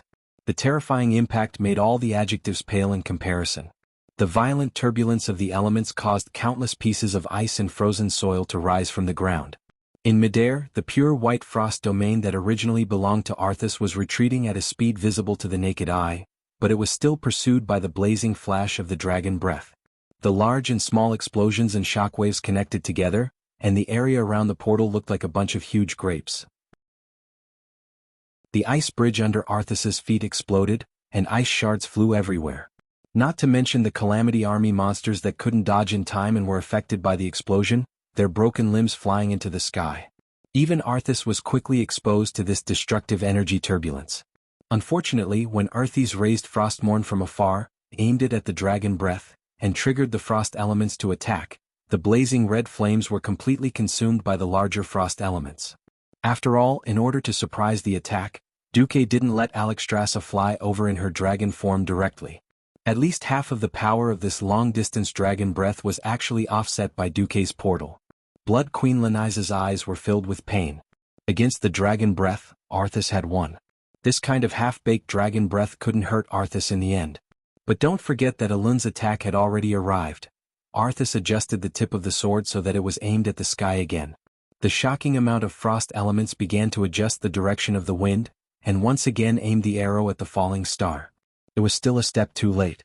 Right in front of the Alliance and the Calamity Army, the meteorite that flew from the sky fell along a purplish-blue rainbow-like trajectory. As Tyrant smiled, the purplish-blue glow directly hit the ice mountain that Arthas had temporarily constructed. With a loud boom, continuous explosions and flashes began to spread across the surface of Winter Lake in all directions. Chapter 1561. The earth arched up as if there were hundreds and thousands of giant sandworms moving beneath it. Large chunks of ice the size of cars were easily thrown into the air like grains of sand, and then exploded into even smaller pieces. A small crater formed in front of everyone's eyes. Apart from that, there was dust and ice everywhere and nothing could be seen clearly. The effect of this blow was great. Legend had it that a meteorite killed countless dinosaurs on Earth, and Earth directly entered the Ice Age. Elun's starfall, with all her strength, was not that exaggerated, but it directly changed the appearance of the Earth. The so-called sky fell and the Earth split. Wow. No matter how many times I see it, it's amazing. This distance seemed a little close, but in fact it was 2 or 3 kilometers, which was a good distance to see the fireworks. The effect of fireworks wasn't good at close range, but it was better to see the whole thing from a distance. Duque snapped his fingers and his demigod made move tables and chairs out of his storage bag. Just like that, he sat at the entrance of Alcafen's treasury with a group of women, like a crowd watching melons. It was clearly Duque who planned the scheme, but after it was done, he acted as if it had nothing to do with him. Jaina was also amused by Duque. You say it as if it has nothing to do with you? Arthas had nothing to do with me if he just hid in his turtle shell. I'm just here to travel and get some money. Is it necessary to come out and scare people? And a stairway made of ice. The women next to him giggled when they heard this. What Duque didn't say was, even I'm not as pretentious as you are. So, in the name of punishing evil, Duque directly asked Elun to deliver justice to the fool. Queen Sylvie was a little resentful. Can't you just smash Arthas to death here? Duque shook his head with slight regret. If I could, I wouldn't let him go. Unfortunately, I can't. Duque pointed at where Arthas was. On the other side, the chaotic flow of sand and dust a moment ago suddenly became orderly. Something with an even more powerful momentum broke through the turbulence of elements and dust, and rose slowly. The smoke and dust were washed away. A translucent half-solid ice skull the size of a stadium appeared. It was impossible to describe what kind of existence it was. Abominable? Scary? Or indescribably disgusting? The moment Jaina saw the illusory ice skeleton, the last good impression she had of Arthas's childhood disappeared. The best description for the ice skeleton was an evil composite. The souls of thousands of intelligent creatures who died tragically under the scourge were all bound in Frostmourne. The faith of justice could form the holy light. The prayers of the evildoers turned into the darkest resentment and mixed with the wrong souls, forming this evil thing that could not be tolerated in the world. This terrifying amount of negative energy that could only be described as astronomical was Arthas's greatest trump card. Of course, there was also the ice elemental realm. You're shamelessly ganging up on me again? Duke Marcus. Arthas was in a very sorry state. There were clear cracks on her mysterious blue-black armor, and her icy voice was much weaker than before. It was the pure resentment in his heart that made him shout out again. Pfft. Duque laughed shamelessly and his godly voice came back immediately. You speak as if the scourge doesn't rely on numbers every time they go to war. Fight me one-on-one on neutral ground if you can. You can choose any place you want outside of Northrend. No need to be so troublesome. Unexpectedly, Arthas still didn't give up.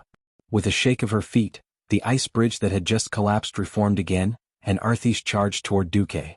Moreover, over 1,000 meters away, a large ice skeleton had already been tossed over. It was the wrong soul cannonball that was separated from the huge skeleton made of wraiths. You really don't learn from your mistakes. Let me once again evoke the horrifying memory in the depths of your soul. Duque smiled faintly. Standing in the middle of the road in the middle of Wintergrasp Lake Fortress that seemed to have been abandoned for countless years, Duque stood against the wind. In front of the gigantic skeleton that was at least 10 stories tall, his body seemed incomparably small. It gave off the feeling of an ant overestimating itself and challenging an elephant to an arm wrestle. At first glance, Duque would definitely be crushed into powder by the terrifying power of the Lich King's wraiths. However, whether it was Duque's woman or the surrounding Alliance soldiers, no one had any expressions of shock on their faces. Instead, most of them looked like they were waiting to watch a good show. Duque made his move. His somewhat rough hand stretched out towards the illusory skeleton. It looked like a human and a skeleton, and their sizes were completely disproportionate. This hand displayed a kind of magical power that seemed to penetrate the heavens and the earth. In the air behind Duque, there were also countless energy veins that flickered with the unique purplish-blue light of arcane spells. From tens of millions to hundreds, they continuously converged together like rivers flowing into the sea. When these magical circuits finally converged on Duque's arm, his palm appeared to have a purple electric light. Duque seemed to be able to easily grasp the entire skeleton in his hand. In his hand, the skeleton rapidly shrank, and the surging souls inside were all restrained together. The vengeful spirits that were baring their fangs and brandishing their claws seemed to have run into an invisible cage. They were reflected back by the invisible barrier that was equally invisible and untouchable. Immediately, every fingernail on Duque's 5 fingers shone with a holy golden light. Those who stood close could even hear the faint sounds of the priest's morning prayers. The bone-chilling white skeleton seemed to finally open its empty jaw and let out a final howl. Unfortunately, in the dazzling golden light, it only shook slightly, and the ferocious skeleton changed. It turned into a human face. The facial features were quite blurry, and one could only vaguely make out where the facial features were. One thing was certain, and that was that the position of every part of the face and the lines became softer. If the skeleton just now was the most evil and brutal murderer, then the human face now was the most devout and peaceful believer. The surrounding temperature suddenly became warm, and all the wraiths changed their color and shape, turning into small yellow light spots as small and warm as fireflies. The light spots quickly gathered into a warm ball of light, and finally, it was firmly controlled by Duque's hand within a very small area. Duque still had a smile on his face. "Arthas, do you have any other tricks you want to play? If you do, hurry up or you won't have a chance later." This time, it was Duque who took a step towards Arthas. Chapter 1562. Arthas's face suddenly changed. The helmet was indeed a good thing. Without it, even his subordinates would be shaken by his boss's change of expression. Arthas immediately discovered that he was losing control of the ice elements. "You, hee," Duque sneered. The weave itself was an energy network that existed in different dimensions in the world of Azeroth. He couldn't successfully invade Northrend before because the dominance of all the elements here had been solidified. The ice element was the least active of the 4 major elements. Under normal circumstances, it would be more difficult for these elements, which were used to the Lich King's command, to betray him than a beast man betraying the humans. The area near the Ice Crown Glacier was Arthas' home ground. If he wanted to take over the place, there was a prerequisite. The owner was not there or the owner was seriously injured. Making use of Alexstrasza's Dragon Breath and Elund's Meteor, Arthas's injuries were definitely not light. But if he wanted to die from serious injuries, there was still a long way to go.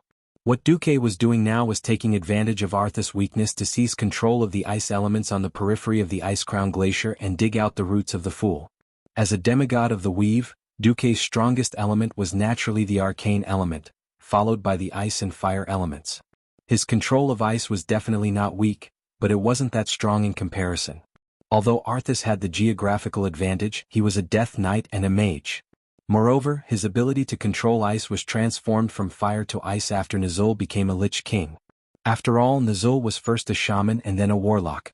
For a warlock who used to play with fire to be able to play with the ice elements so smoothly and even give this ability to Arthas after the soul fusion, this could be considered as amazing talent.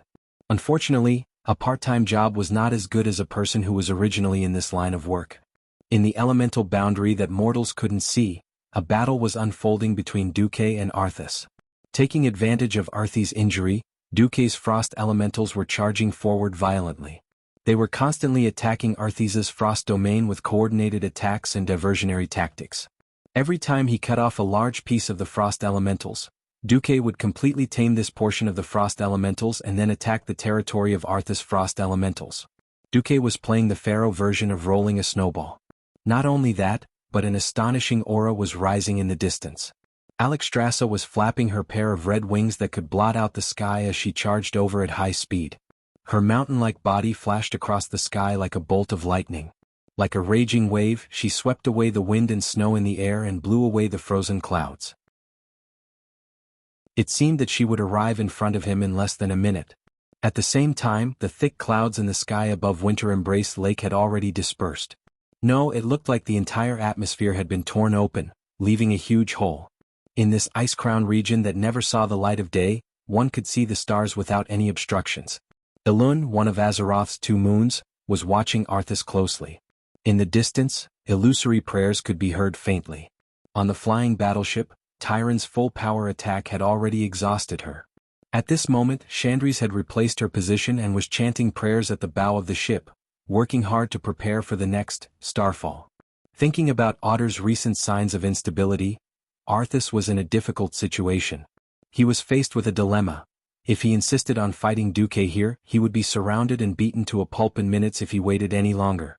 He was confident that he could defeat Duke with Northrend's geographical advantage, but he wasn't sure that he could win against Duke, Elun and Alexstrasza, the 3 powerhouses who had stepped into the divine realm.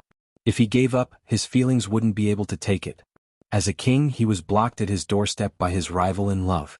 If this continued, he might not even be able to protect Northrend, let alone Lordaeron. This kind of grievance was driving him crazy. At this moment, the part of reason that once belonged to Nazul began to take over the dominant position in Arthas' soul. If Arthas, who killed his father and master, was a typical example of courage to go against the heavens and the earth, then Nazul was the representative of living a miserable life. In the beginning he was tricked by Kil'jaeden to start a war against the Draenei. After shouting a few times to provoke the anger of the orcs, he left, not even wanting any power. Then he let his disciple Ghoul, Dan, take advantage of the loophole and control the entire tribe. The old tribe made a huge mistake and even squeezed out the entire planet's core. When Northrend started to become a dead planet, and the old tribe's expedition to Azeroth was wiped out, Nazul realized that things were not going well. He ran to become the 3rd great chief of the tribe and organized a half-baked expedition. After being wiped out by Duque, he wanted to run to some corner of the universe to hide from Kil'jaeden. If Nazul was thrown into a game like Pugilistic Escape, he would probably be the kind of unlucky guy who didn't fire a single shot, and survived until the last 2 people. He almost got a chicken dinner with 0 kills, but he fell to his death at the last moment. Anyway, after fusing with Nazul's soul, Arthas gained more power, but in fact, it also weakened Arthas' spirit. Arthas became more aware of the situation. After the decision made by the heroic character proved to be a failure, the calm and wise Arthas made the decision to retreat. Slightly raising his head, Arthas looked at the huge moon in the starry sky, and said ruthlessly, "Duke Marcus, I'll wait for you at the ice throne." After saying this, his whole body disappeared into a sudden ice tornado. The ice bridge under his feet turned 180 degrees and then turned around, carrying Arthas to the gate of heaven's wrath. He left just like that? Servana's beautiful face was filled with unconcealable anger. Duque sighed. "I still couldn't force him to use his last move." Jaina asked, "Which move?" Duque's face was solemn and there was no longer any smile on his face. That was the true anger of Frostmourne. 10 years ago, Arthas swept across the Lordaeron continent, and that evil rune sword absorbed the souls of hundreds of millions of creatures on both continents, from the weakest rabbits to the most powerful dragons. Countless souls created the terror of the Scourge army. This is also what we are most afraid of. If we take a direct hit, whether it is me, Alexstrasza, or Elun, we will probably fall directly, never to be reincarnated. Chapter 1563. Queen Sylvie immediately came to her senses and looked guilty. "Sorry, Duque, I've wronged you." Duque waved his hand. Before fusing with Arthas, the Lich King Nazul sealed the core of those souls in Frostmourne, and a huge amount of soul energy was sealed under the Ice Throne. He had to truly shatter the Ice Throne in order to release those vengeful souls and weaken Arthas to the greatest extent possible. Only then will we be able to truly destroy Arthas. It turned out that Arthas had this trump card. No wonder both Duque and Elun were hesitant to take action. At this time, the Red Dragon Queen flapped her wings and arrived. As soon as she landed, she did not even change into her human form. She asked in a booming voice, "Arthas, that bastard ran away? Why didn't he run when he saw you?" Duque shrugged. "He won't gain anything from fighting you." "Damn it." At this time, Alexstrasza changed back into her Red Dragon Queen form. "What can I do next? Do you want me to block the gate of heaven's wrath?" Duque could not help but laugh. This reminded him of the famous Gate of Heaven's Wrath incident in history. After Fordragon Bolvar and young Salyafar were trapped, the Red Dragon army burned everything around the Gate of Heaven's Wrath to the ground. Then in the game, the 10-story-tall Red Dragon Queen stared blankly at the Gate of Heaven's Wrath as if she was reflecting on her mistakes. Unexpectedly, in this life she actually proposed to block the gate. This was really interesting. But thinking about it, the gate of heaven's wrath opened in the northwest of the Dragonbone Waste. However, in the past 10 years, the Burning Legion had been causing trouble without a day of rest. The big shots of the Dragonsleep Temple had no spare energy to care about the Scourge Legion's invasion of Northrend. It was not until half of Kil'jaeden was dead and the demons no longer came to the Void battlefield to cause trouble did Alexstrasza finally free her claws and prepare to deal with Arthas together with Duque, an evil Lich King who transformed a large number of dragon skeletons into bone dragons, desecrated the dead, and seriously obstructed the souls of his fellow dragons from resting in peace was already an eyesore enough. Now he even opened his home right next to the dragon's home. Although the dragons did not occupy the entire Dragonbone wasteland, it was still intolerable. Alexstrasza, thank you for your good intentions. Just make sure that the main force of the Scourge doesn't wander around Northrend. You take charge of the Dragon Slumber Shrine and leave the rest to the allied army. All right, the presence of Life-Giver Alexstrasza was a deterrent in itself. With her around, Duque could rest assured that he would be able to clip Arthas's wings. Of course, before that, Duque still had to clean out Alcafon's treasury. Before entering the treasure vault, Duque didn't forget to contact William and Magni. Arthas drew his head back. Operation Icebreaking has officially begun. In the magic mirror, Magni was overjoyed. I knew you would never let us down. William, however, seemed a little regretful. I really wish to reach your level, Uncle Duque. So, we can't interfere in the battle of the highest level at all. Duque calmly replied, that day is not far away. Both you and Magni have the potential to become demigods. This is not a consolation. Both of you really do have the talent. However, the path to becoming a demigod is not simply a path of pursuing power. It is also a difficult path of continuous self-reflection and finding the biggest shining point in one's soul. As long as you continue to work hard, one day you will realize that the line between mortals and gods is actually not that clear. Really? The simple-minded Magni looked pleasantly surprised, but those who were familiar with him knew that he wasn't enthusiastic about becoming a demigod. On the other hand, William, who was silent at the side, had a glint in his eyes. He, who was calm and collected, was the most concerned about this matter. Duque didn't know what to say about the two of them. In terms of talent, they were all heroes of the present age, one in a million, the cream of the crop. However, for mortals to ascend to godhood, not only did they need talent, but they also needed luck, courage, and wisdom. In history, Magni sent his soul deep into the earth's crust during the cataclysm, and he ended up becoming a human-shaped stone. After a long period of time, he became the first person in the history of the Alliance to step into the divine realm and ascend to godhood as a mortal. Before him, only Medivh was able to step into the divine realm and become a demigod as a mortal. William also had the talent, but unfortunately he died in the battle at the Broken Beach in the original history. As for the tribe, only Thrall and Sylvanas had the chance in history. Since Duque was in charge of the Alliance, he could go to hell with the chaos of the Three Hammers and the great defeat at the Broken Beach. These were all matters for the future. His main goal now was naturally to defeat Arthas and the one hiding in Odal at the Cliff of Storms next door. Remembering something, Duque suddenly said, "Oh yes, Magni, are you free now? Didn't you ask me to command the army?" Magni was dumbfounded. "Let Muradin command for 2 days first. There's a guy called Rock Guardian Archavon here. It's best if you deal with him. Very strong? Are you in a hurry to form a team of heroes?" "He's not very strong, but he's still a demigod. Actually, what I mean is, I'll hold the fort at most and you can fight him alone." "Ah?" Not just Magni, even Muradin, Bulang and Kudrin were stunned. The four dwarves immediately acted out what it meant to be confused on all sides for Duque. Duque explained, "Selagia will deal with Ice Guardian Turawan, Fire Guardian Turalan will be left to Onyxia, Storm Guardian Sylvanas will deal with, and you will deal with Rock. Understand?" At this moment, all the dwarves' eyes lit up. If it was just to deal with the enemy, there would be no need to go through so much trouble. Duque purposely chose heroes with corresponding attributes to challenge the guardian of a certain element so that they could take the opportunity to train themselves.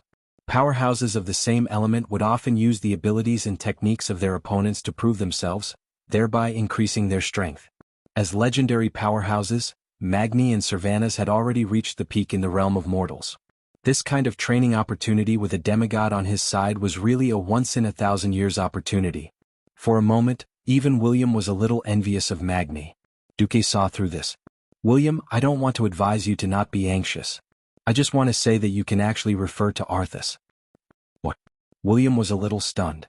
Refer to anyone? He actually referred to Arthas? Chapter 1564. The fusion of Arthas and Nazul's souls isn't just a fusion of power.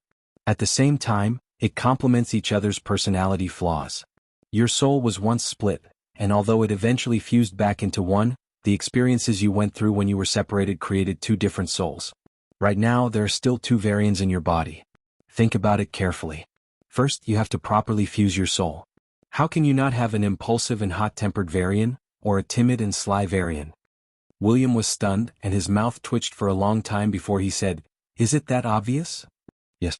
Duque answered affirmatively. "In my opinion, you work hard to prove that you are a perfect king. Unfortunately, what I see is you chasing after Anduin Lothar. You are also stimulated by my achievements, and you are more eager to improve yourself. Instead, it has caused the fused souls to show signs of separation. Do you know Varian? This is a regression. Because back then, regardless of whether you were the ghost wolf or the puppet-like, timid you who was manipulated in the palace, they were all Varian Rin." Duque spoke from the bottom of his heart. If it were someone else, Duque wouldn't have had the time to say so much. William looked like he had been struck by a bolt from the blue and was in a daze. Magni was also stroking his beard, deep in thought. "Think about it carefully. I suggest you try meditating in the dead of night. That is a good way to go back in time and reflect on yourself. Listen to the voice of the other variant in your heart." William finally nodded heavily. "I will host the landing battle at the Howling Fjord first." "Okay, go ahead." Unlike the North Wind Tundra, which had many beaches and many landing spots, almost the entire coast of the Howling Fjord was a steep and towering coastline. The shore was full of reefs and the ship could be destroyed at any time. Even if they managed to land, there was no way to go up the steep cliff that was more than 70 degrees vertical without an elevator or something. In terms of landing, according to the terrain, the best way was to enter the canyon in the middle of the south of the Howling Fjord. After entering, there was a lake-like harbor, Dagger Cove. In the Howling Fjord area, where there were strong winds of force 7 or 8, it was a rare haven. No storm outside could move the ships in Daggercliff Bay. Unfortunately, it was now the lair of the Vrykul. Putting aside the fact that King Vryku's Utgard castle overlooked the Daggercliff Bay, just the Vryku villages along the way, as well as the countless ballistae and old-fashioned muzzle-loading cannons that were aimed at the fjord were enough to make the Alliance's captains shudder. Under the cover of Naxxramas, William could only choose to land on the Longspear Island in the western part of the Howling Fjord. He would use it as a forward base before landing on the Chamir coast and the Sorif coast in the west. Finally, he got the dwarf craftsman to build a large elevator to transport the soldiers to the highlands of the Howling Fjord. After the first landing was successful, William was prepared to let Tyrion Fordring lead the Scarlet Cross of Lordaeron to land on the deserted coast of the east of the Howling Fjord. Finally, they would attack separately and join forces at Utgard Castle in the middle. As for the western front, when the North Wind Tundra was building the Fearless Fortress, it had already been infiltrated by the Alliance. This was because in this life, Malygos had not publicly announced that he would cut off the use of mana by mortals. Hence, the magic core area in the northwest of the North Wind Tundra, which was also Malygos' lair, was not in a hostile state yet. Duque could not find a reason to let the Alliance guard in that direction. He could only secretly detain an elite troop near Lake Cumia in the middle of the North Wind Tundra, and let the Horde's troops split into two. The main force followed Salyafar to the eastern front, ready to fight the Vrykul. The troops of the Warsong clan, which would sooner or later belong to Braindead Roar, were sent to the southwest of the North Wind Tundra, and stuck between the Alliance and Malygos' Blue Dragon Legion. Completely unaware that Malygos might cause trouble, the Warsong clan's beastmen casually landed in the western part of the Northwind Tundra and began to build the Warsong Fortress, as well as a series of slaughterhouses and granaries named after Warsong. Unlike the barren lands where there was no prey, the Northwind Tundra was cold, but there was plenty of prey. The fellows of the Warsong clan were overjoyed, and praised the Alliance for their generosity. Duque did not know what expression to use to face them. Fortunately, the boss there was Muradin, a dwarf prince who did not know that Malygos might be unstable. Naturally, he faced the Horde with a peaceful expression. After making all the arrangements, Duque brought the girls and a dwarf king into Alkavon's treasury with a peace of mind. The huge Wintergrasp Lake fortress had been sealed for at least 10,000 years without any visitors. The low and mid-level elemental creatures wandering outside the fortress killed every single intruder that tried to break in. In the hall where the door to the treasury was located, many corpses of large spiders and vrykul could be seen.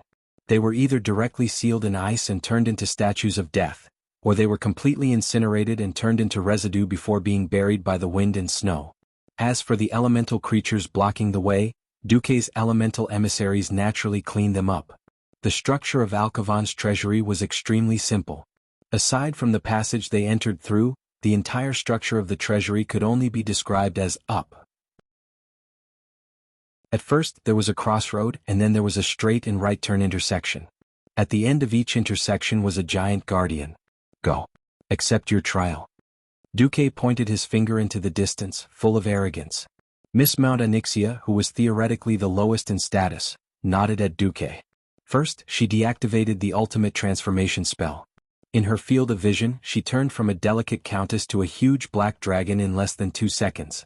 Fortunately, the passage to the treasury was extremely large and spacious, or it would not have been able to accommodate such a large black dragon running amok here. Along the way, the remaining elemental guards were directly trampled to death by the black dragon girl's claws. Vashj glanced at Onyxia's dragon back as if complaining about her brutality, but she turned her head and smiled sweetly at Duque. Great master, I'm going too. She also transformed into a 6-armed snake-tailed naga. Swaying her waist, she drew her bow and shot arrows to clear the small monsters while heading towards where the Storm Guardian was. Magni glanced at Queen Sylph and blinked. She probably still had things to say to Duque, so he did not want to be a third wheel. I'm going too. That's right, if I die here, let Muradin inherit my throne. Perhaps he had wanted Moira to inherit, but when the words were on the tip of his tongue, he remembered that this disappointing daughter of his had actually given birth to a monkey for his nemesis, and lost all his face. In the end, he still said let Muradin inherit. Chapter 1565. Bullsh *T. Don't you know how strong you are? Scram. Come back early. I'll pass on your words to your brother. Oh. Magni ran over to the Rock Watcher's side, wriggling his butt. Looking at Magni's back, Duque was amused. As shameless as he was, he silently recorded these words with a magic mirror and then sent it back to the command center of the fearless fortress. What was done was done. Of course, Duque knew that Magni said this just in case. He thought that Duque would understand what he meant. If something happened to him, Duque would naturally pass the message. If he was fine, Duque would keep these words to himself. Who knew that Duque was full of bad ideas? Duque couldn't stand the elven princess who had a monkey with his father's nemesis. Back then, when Duque did this mission in the game, he was badly screwed over. Princess Moira was very straightforward. She killed her in 2 hits and then started all over again. It wasn't easy for him to withstand the shrew's 18 hits and beat her husband. She even scolded Duque and the other players for killing her husband, hinting that she would record the players in her little black book and settle the score later. What the hell was this? This was not how one should repay kindness with enmity. In this life, Duque really encountered this in real life. How could he tolerate it? Even though he knew that Moira participated in the siege of Orgrimmar and showed her loyalty to the Alliance, Duque was still pissed at her. So, Duque pretended not to understand the meaning of Magni's words and blurted it out. Anyway, Magni wouldn't die. As long as he came back according to his personality, he definitely wouldn't deny these words. Then Moira wouldn't be able to become the leader of 3 Hammer Council in the future. At this moment, Muradin, Bulang, Kudrin, and even the great craftsman Jurban were all in the fearless fortress. When Duque relayed Magni's last words, the few dwarves were dumbfounded. Is the guardian of the treasury really that strong? Muradin was shocked.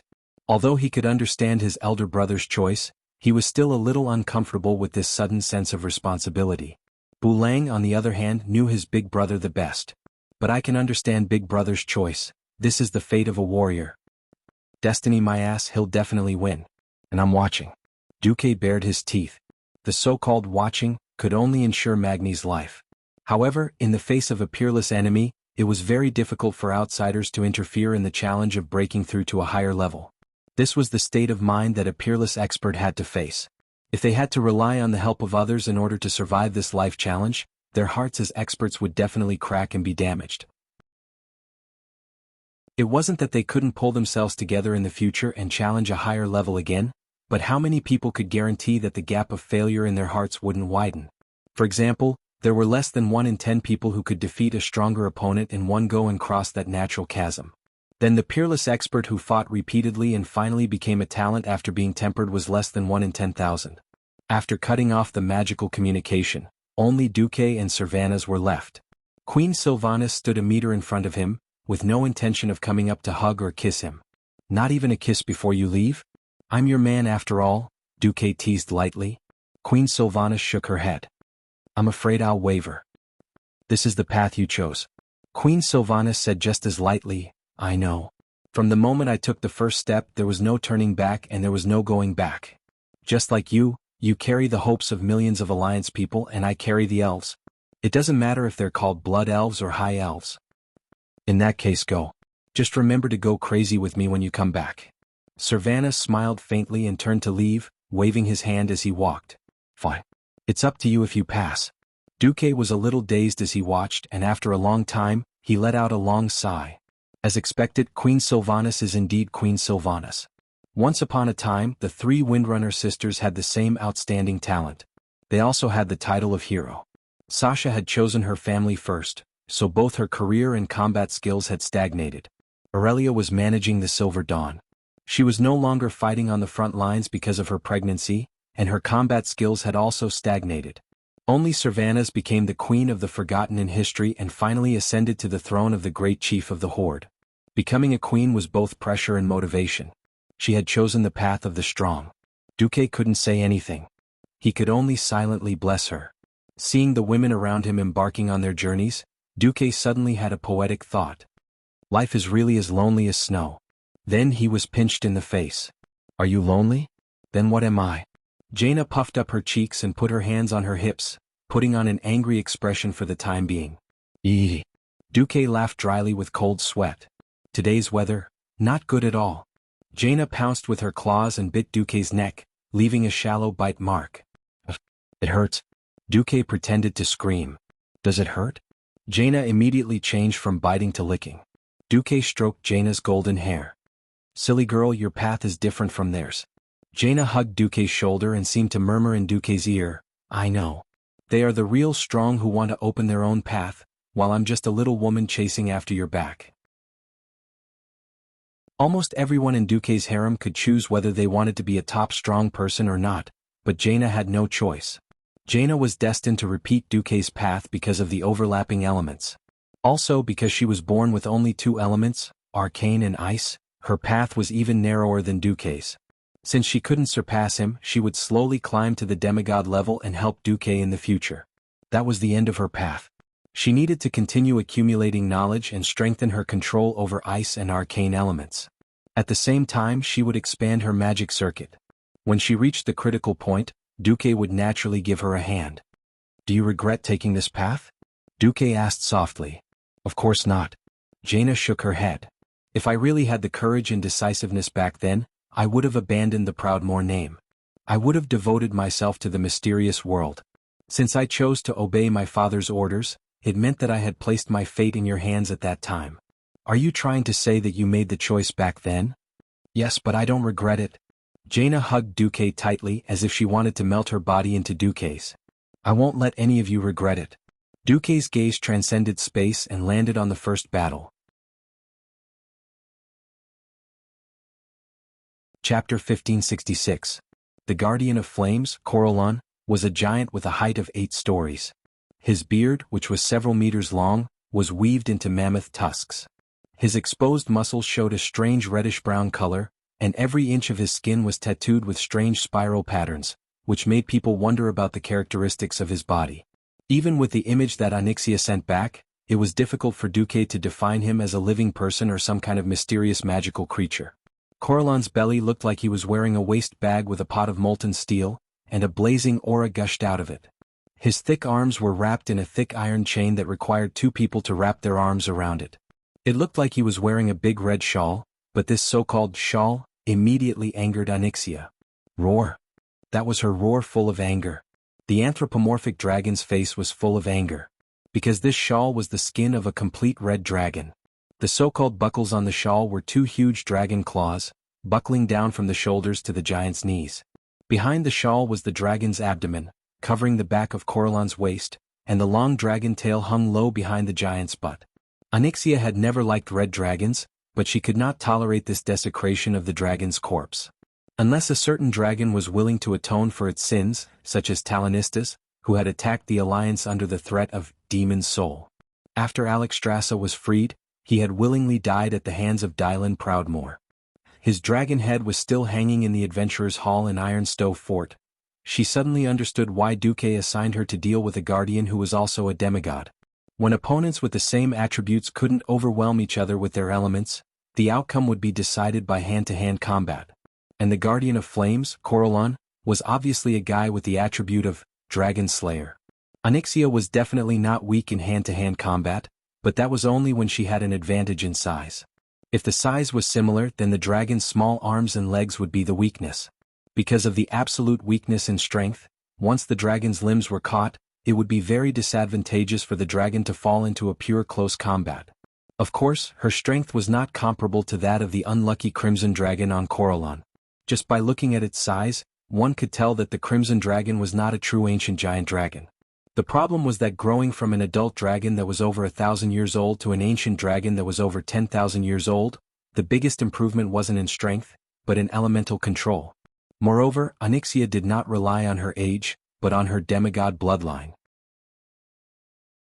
She had entered the level of an ancient WRM in advance, and with the help of the Sleeping Dragon Temple, she was blessed with the power of the Earth aspect WRM that her father, Nisario, had once given up. No matter how one looked at it, there was an element of spoiling things through excessive enthusiasm. Her biggest problem was that her foundation was unstable. She was obviously angry, but Onyxia's heart fell into a very strange state of tranquility. She asked herself, "What should I do?" At the sight of Onyxia, Corellon burst into laughter. His loud voice shook the arched hall that was 1,000 meters in diameter, causing dust to fall from the sky. "Ah! Despicable little dragon, you actually abandoned the duty that the Titans gave you and came here to covet the Titans' power. I didn't expect that after 25,000 years, the dragons have fallen so much." If it was Alexstrasza who came, the righteous Red Dragon Queen would probably have nothing to refute. After all, her brother, Nisario, had really fallen. It was Onyxia, the new dragon aspect, who was not a good dragon to begin with. She restrained her anger and showed a cynical expression. "Fallen? Perhaps. I went from being a free evil dragon that did all sorts of evil things to being a mount for the righteous guardian of Azeroth, Duck Marcus. I rode him day and night. What a fall." Corellon wanted to laugh. But thinking about it, why did it seem a little wrong? The evil dragon fell to become a mount for the righteous guardian? Why did it sound like a negative is a positive? Corellon carefully sensed and was shocked to find that Onyxia actually had the pure aura of a dragon aspect. In theory, he who was designated as a guardian by the Titans was essentially no different from the dragon aspect that guarded Azeroth. Corellon was a little confused. However, this was not enough for him to give up his duty. The Titans created him, and the guardian faith that was injected into his heart was something like an instinct. Corellon spoke, and his voice once again shook the entire hall. "For the sake of your identity as a dragon aspect, I will give you a chance to retreat. I will not pursue you, but when you step into this place that you should not step into again, that will be the time of your death." Ha ha ha. It was hard to imagine that a black dragon could make such a crisp and melodious sound. The ridicule on Onyxia's face became more obvious. "I gave up my freedom and my dignity just to obtain a future under the command of the victor. Obviously he is the master of fate and you are not. Corellon, right? It seems that a silly big guy like you would be a good guard for my master." Fire elemental guys were mostly hot-tempered. This was especially true for a violent giant like Corellon. With a cold snort, he directly attacked. Holding the pot of blazing lava in front of his waist, he did not know whether it was molten steel or lava, and poured it on Onyxia's head. Surprisingly, Onyxia chose to avoid it. She did not change her sinister and cunning nature at all, and the first move after the fight started was to dig a hole for Corellon. Unlike other dragons that had a single attribute, black dragons and blue dragons belonged to the dragon species that had a variety of elemental characteristics. Blue dragons liked frost the most, and in fact they were also very good at arcane and fire spells. Black dragons were even more common. Her father's Wings of Death was proficient in the 3 elements of shadow, fire, and natural corrosion. Her brother Nefarion's shadow flame was actually a shadow. And she was pure fire. Most dragons and giants were straightforward and did not have so many twists and turns. Seeing that Onyxia actually used a large and exaggerated movement to dodge the flames, Corlin was excited. Ah! Little dragon that is afraid of fire, you are so afraid of fire, and you dare to challenge the guardian of fire. You are dead. Corlin waved his hand and a huge fire meteor suddenly flew out. The huge fireball was the size of a house, exuding a terrible high temperature and heat. If it was a mortal powerhouse in the face of this level of destructive energy, they would definitely be burned into ashes in an instant. But at this time Onyxia suddenly rushed in. She was like a fire phoenix that was reborn from the fire, and she took the initiative to jump into the huge fireball. In Corlin's surprised eyes, she suddenly broke the fireball, and fiercely rushed in front of Corlin, stretching out her sharp front claws. You're tuning in to the Han Lee's Wuxia Chronicles YouTube channel. We're so grateful for your support, and don't forget to subscribe to join us on this incredible journey through captivating stories. Your generosity through donations truly makes a world of difference, as it's the primary source of revenue that allows me to expand and enhance this channel for you. Thank you from the bottom of my heart for being a part of this adventure.